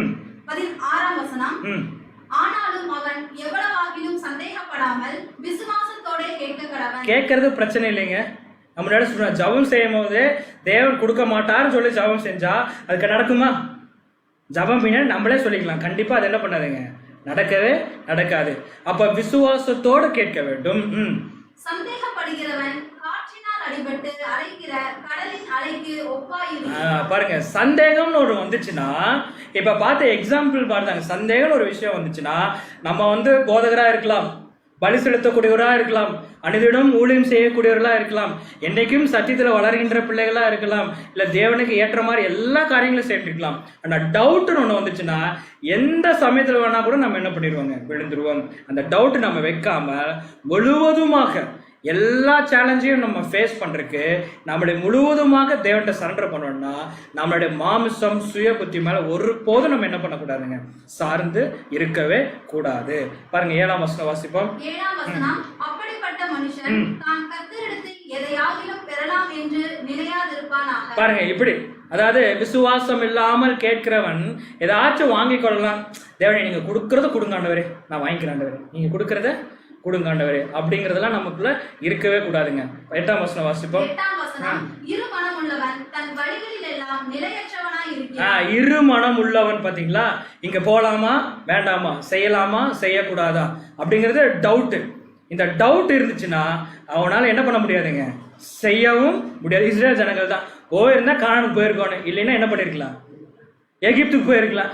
ரெண்டுமே எல்லாம் என்ன பண்ணிட்டாங்க, கடைசியில வனாந்தரத்துல ஒண்ணுமில்லாம போயிட்டாங்க. சரிங்களா, ஏதோ ஒரு டெசிஷன் எடுத்தா அந்த டெசிஷன்ல என்ன பண்ணிடுங்க, ஸ்ட்ராங்கா இருந்துருங்க. சரிங்களா, 2 டெசிஷன் நமக்குள்ள இருக்கவே கூடாது. சரிங்களா, இப்ப இந்த கேள்வி உங்களுக்கு வந்திருக்கும். இதுதான் ஆரம்பத்துல கேட்ட கேள்வி, இறைவன் மீது நம்பிக்கை நாம் எவ்வாறு அடைவது. இதோட கேள்வியோட விடை எங்க இருக்குன்னு பாத்தீங்கன்னா 2வது கொஸ்டின்ங்க. இறைவனை நம்புவதற்கு புரிந்து கொள்ள வேண்டிய சவால்கள் யாவையும். இப்ப நமக்கு வருகின்ற சேலஞ்சஸ் இருக்கு பாத்தீங்களா, இந்த சேலஞ்சஸ் எல்லாம் நம்ம என்ன பண்ணணுங்க, மேற்கொள்ள வேண்டும். எது வரைக்கும் மேற்கொள்ள வேண்டும், அதுதான் நம்பிக்கையை நம்ம எவ்வாறு அடைவது, சாகிற வரைக்கும் இந்த நம்பிக்கையை நம்ம மேற்கொள்ள வேண்டும். நம்மளுடைய மரணம் மட்டும்தான் கிறிஸ்துவை விட்டு நம்ம பிரியருக்கு காரணமா இருக்குமே தவிர, இந்த மரணம் தவிர நான் தேவன் மேலேயும் கிறிஸ்து மேலே இருக்க நம்பிக்கை ஒருபோதும் நம்ம இடத்துல இருந்து பிரிக்கவே கூடாது. அப்படின்னா டபுள் மைண்ட் பர்சன், இரு வழிகளை போனா கண்டிப்பா டெஸ்டினேஷன் என்ன பண்ண முடியாதுங்க, போய் ரீச் ஆக முடியாது. இதுல போலாமா அதுல போலாமா நமக்கு டவுட் வந்துகிட்டே இருக்கும். சரிங்களா, இனிமேல் ஒரு சில சமயத்துல ஒரு சகோதரர் கேஷுவலா கேட்கின்ற கேள்விதான், நம்ம எல்லாம் பரலோகம் போயிருமா அப்படின்னு கேட்டா நம்ம என்ன பண்ணக்கூடாதுங்க. சரி, பல ஆன்சர்ஸ், நம்மளாம் பரலோகம் போயிடலாமான்னு கேட்டா நம்ம என்ன பண்ணிடலாம், போயிடலாம்னு சொல்லலாம். போறோம் போகாம இருக்க தேவன் பார்த்துக்கிறான்னு சொல்லலாம். ஆனா சொல்லும் போது என்ன பண்ணலாம், இதுக்கு தான் நான் வந்தோம், போறோம் அப்படின்னு சொல்லி என்னன்னா கான்பிடன்ஸ், ஒரு வழி ஒரு ஃபோக்கஸ் நமக்குள்ள இருக்குன்னு சொல்லுவோம். இதுக்கு பெஸ்ட் எக்ஸாம்பிள்ஸ் யாருன்னு பாத்தீங்கன்னா பேதுருவும் அப்போஸ்தலனாகிய பவுலும். சரிங்களா, பாருங்க, பேதுரு பரிசுத்தாவிக்கு வாங்குவதற்கு முன்பாக எப்படி இருந்தாருன்னா அவருக்கு ஆசை இருந்துச்சு, ஆண்டவரே மேய்ப்பர்கள் வெட்டுவன் ஆடுகள் சிதறடிக்கப்படும், நான் உம்மோட வருவேன், உனக்கு என்ன ஆறுனாலும் நான் வருவேன்னு சொன்னாரு. ஆனா 3 முறை அவர் என்ன பண்ணிட்டாருங்க, மறுதளிச்சிட்டார். ஆனா அதே பேதுரு என்ன பண்ணிட்டாரு தெரியுங்களா, பரிசுத்தாவி வாங்கின பின்னாடி கிறிஸ்து மாதிரி என்னை சிலுவையில போடாதீங்க, என்ன பண்ணுங்க, தலைகளா போடுங்க அப்படின்னு சொன்னாரு. அதே மாதிரி ஃபோக்கஸிங். அதே மாதிரி அப்போஸ்தலன் பவுல் பார்த்துட்டீங்கன்னா அவர் இயேசு கிறிஸ்துவை டமாஸ்கஸ் அதுக்கு போற வழியில பாக்குறதுக்கு முன்பாக ரொம்ப வைராக்கியமா இருந்தார், கிறிஸ்துவை கொலை செய்யறதுக்காக வைராக்கியமா இருந்தார். ஆனா அதை பார்த்த பின்னாடி அவர் என்ன பண்ணாருன்னா, கிறிஸ்துவை நான் கொலை செஞ்சுட்டேன், ஆனா அவர் பார்த்த பின்னாடி கிறிஸ்துவுக்காக நானே சாகுறேன், என்ன யாராச்சும் என்ன பண்ணிருங்க, கொலை செய்யுங்கன்னு சொல்லிட்டு ஒரு வே சூஸ் பண்ணாங்க. அந்த வேக்காக என்ன பண்ணான்னு பாத்தீங்கன்னா ஒருபோதும் நம்பிக்கை இழக்காமல் போய் என்ன பண்ணியிருக்கான்னு பார்த்தீங்கன்னா அவங்க கோர்ஸ் முடிச்சுட்டு கான்ஃபிடென்ட்டாக சொல்லிட்டாங்க, எனக்கு ஒரு ஜீவ கிரீடம் அங்கே வைக்கப்பட்டிருக்கு. இதே மாதிரி தான் நாங்கள் எந்த ஒரு டவுட் இல்லாமல் இறைவன் மீது முழு நம்பிக்கை, என்ன சூழ்நிலை வந்தாலும் நம்ம நம்பிக்கை வச்சிருந்தா கண்டிப்பா ஒரு தகப்பன் அந்த குழந்தைய தூக்கி போட்டு மேலே கீழே கேட்ச் பண்றது பார்த்தீங்களா, அந்த மாதிரி ஒரு பூமியில் இருக்கிற தகப்பன் போல நம்மளை என்ன பண்ணுவார்னா ஆசீர்வதிப்பார். எல்லா ஆசீர்வாதம் கொடுத்து நம்ம வச்சிருக்க நம்பிக்கை தகுந்த மாதிரி ஏற்ற கிருபையும் ஆசீர்வாதம் கொடுத்து நம்மளை என்ன பண்ணுவார்னா ஆசீர்வதிக்கிற தேவனா இருக்குன்னு சொல்லி பார்க்குறோம். தேவன் தாமே இந்த வார்த்தைகளை நமக்கு ஆசீர்வாதமாக தருவாராக. ஆமென்.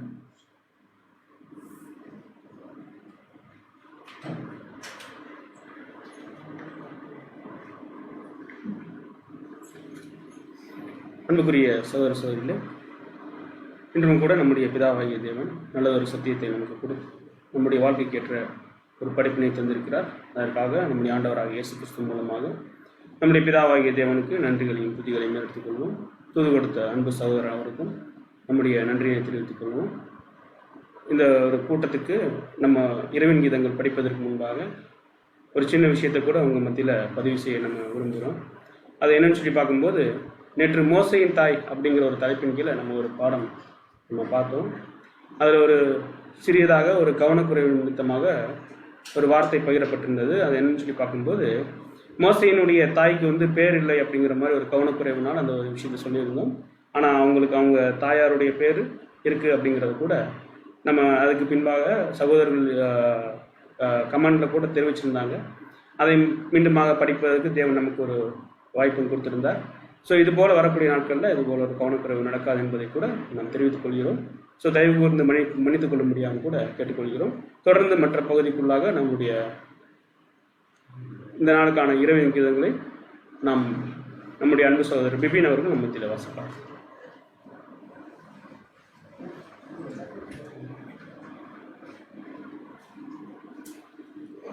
இன்றைய நாளுக்கான இரவின் இனிய கீதங்கள். சமாதானத்தின் தேவன் தாமே உங்களை முற்றிலும் பரிசுத்தமாக்குவாராக. 1 தெசலோனிக்கேயர் 5:23. இதனுடைய விளக்கம்: பரிசுத்தப்படுத்துதலும் பிரதிஷ்டை செய்யப்படுதலும் ஒரே அர்த்தமுள்ளது போல காணப்பட்டாலும் பொருளில் வித்தியாசம் உண்டு. பிரதிஷ்டை என்று சொல்லப்படும் வார்த்தை முற்றிலுமாக ஒப்பு கொடுக்கக்கூடிய ஒரு நிச்சயமான தீர்மானத்தை அந்த காணப்பொழுதில் தீர்மானிப்பதை குறிக்கும். அது நம்முடைய சித்தத்தையும் நம்முடைய எல்லாவற்றையும் தேவனுக்கு ஒப்பு கொடுப்பதாகும். இப்படிப்பட்ட நிச்சயத்தோடு தங்களை முழுமையாக ஒப்பு கொடுக்காதவர்கள் கர்த்தருடன் நிஜமான பிரதிஷ்டை செய்து கொள்ளாதவர்கள். தேவனிடத்தில் விசுவாசமாயிருக்கிற ஒவ்வொருவரும் இந்த பிரதிஷ்டையை முழுமையாக செய்யாமல் இருக்க முடியாது. இந்த பிரதிஷ்டையை அதன் பொருளை மற்றவர்களுக்கு விளக்கி காண்பிக்க பிரதிஷ்டையை தவிர வேறு வார்த்தைகளே இல்லை. பரிசுத்தமாக்கப்படுதல் என்பது முழு மனதோடு செய்யப்பட்ட பிரதிஷ்டையோடு நின்றுவிடாமல், பிரதிஷ்டையை தொடங்கி இதுவரை உறுதியாக ராஜ்யத்தின் குணநலன்களை படிப்படியாக அடைகிறது வரையிலே நீடிக்கும். கிறிஸ்துவ ஜீவியத்திலேயே தொடர்ந்து இதே குணநலன்களோடு ஜீவ மார்க்கத்தாரின் இறுதி வரை உறுதியாக நிற்க எல்லா முயற்சிகளும் எடுத்துக்கொண்டாக வேண்டும். ஆமென். இந்த கூடைக்கு நிறைவாக நம்முடைய அன்பு சகோதரர் கார்த்திகேயன் அவர்கள் நம்மளை ஜெபத்திலே வழிநடத்துவார். ஜெபத்தை தொடர்ந்து நம்முடைய அன்பு சகோதரர் ஜேம்ஸ் பாஸ்கர் அவர்கள் ஒரு சில அறிவிப்புகளை கொடுத்து இந்த ஒரு கூடுகையை நிறைவாட்டி தருவார்.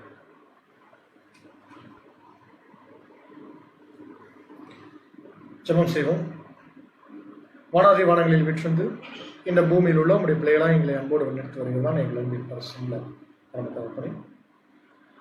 அன்பின் பிதாவே, இந்த ஒரு நேரத்தையும் இந்த ஒரு பொழுதையும் தேவன் தான் நீர் கிருபையாய் கொடுத்திருக்கிறப்பா. இந்த நேரத்தை நாங்கள் உடைய அன்பு சகோதர வாயிலாக நீர் கொடுத்த சத்திய பாடங்களை எல்லாம் நாங்கள் கேட்டு இந்த காலத்தையும் இந்த நேரத்தை நாங்கள் பிரயோஜனப்படுத்திக் கொள்ளும் தகப்பனே. கேட்ட சத்திய பாடத்தின் வாயிலாக நாங்கள் எங்களுடைய விசுவாசத்தை இன்னும் அதிகமாக நாங்கள் பெருக்கிக் கொள்ளவும், எங்களுடைய ஒரு விசுவாசத்திலே நாங்கள் மரணமடைந்தும் உறுதியாக இருந்து ஏற்ற காலத்திலே தேவரீதாமின் நீர் உடைய பரிசு ஆவியினாலே எங்களை எல்லாம் முன்னெடுத்தி இனி இருக்கக்கூடிய கொஞ்ச காலத்திலே கொடுத்தோம்னே உமக்கு கிறிஸ்துவுக்கும் உமக்கும் பெரியமுள்ள ஒரு வாழ்க்கை இந்த பூமியை ஜீவிக்க தேவன் தான் இது செய்யணுமா ஜெயிக்கணும்ப்பா. இன்னும் எவ்வளோ காலம் இந்த பூமியில் நீர் வாழ எங்களை சித்த வைத்திருக்கிறீர்கள் என்பதை நாங்கள் அறிய வந்துப்பா. எவ்வளோ காலம் வந்தாலும் நாங்களுக்கு மற்ற பிரயோஜனமுள்ள ஒரு வாழ்க்கை இந்த பூமியில் வாழ தேவன் தான் கிருபை செய்யணுமா செய்யணும். தொடர்ந்து மீதியான காலங்கள் மேலும் உங்களுடைய சமூகத்தில் தாழ்த்தப்படுகிறோமாப்பா. சிறிய வேண்டலை விண்ணப்பங்களையும் உங்களுடைய கர்த்தர் மச்சம் வரக்கூடிய இயேசு கிறிஸ்து வழியாக ஜெயிக்கிற உங்கள் அன்பின் பிதாவே.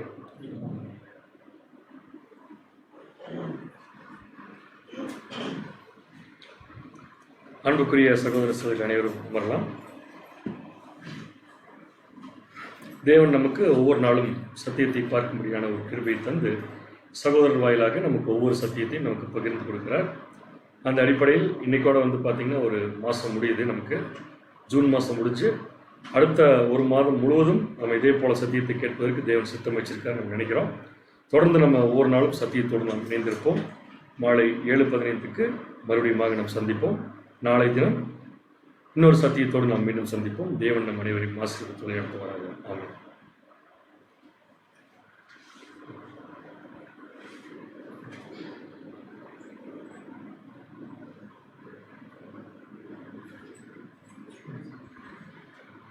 சரி.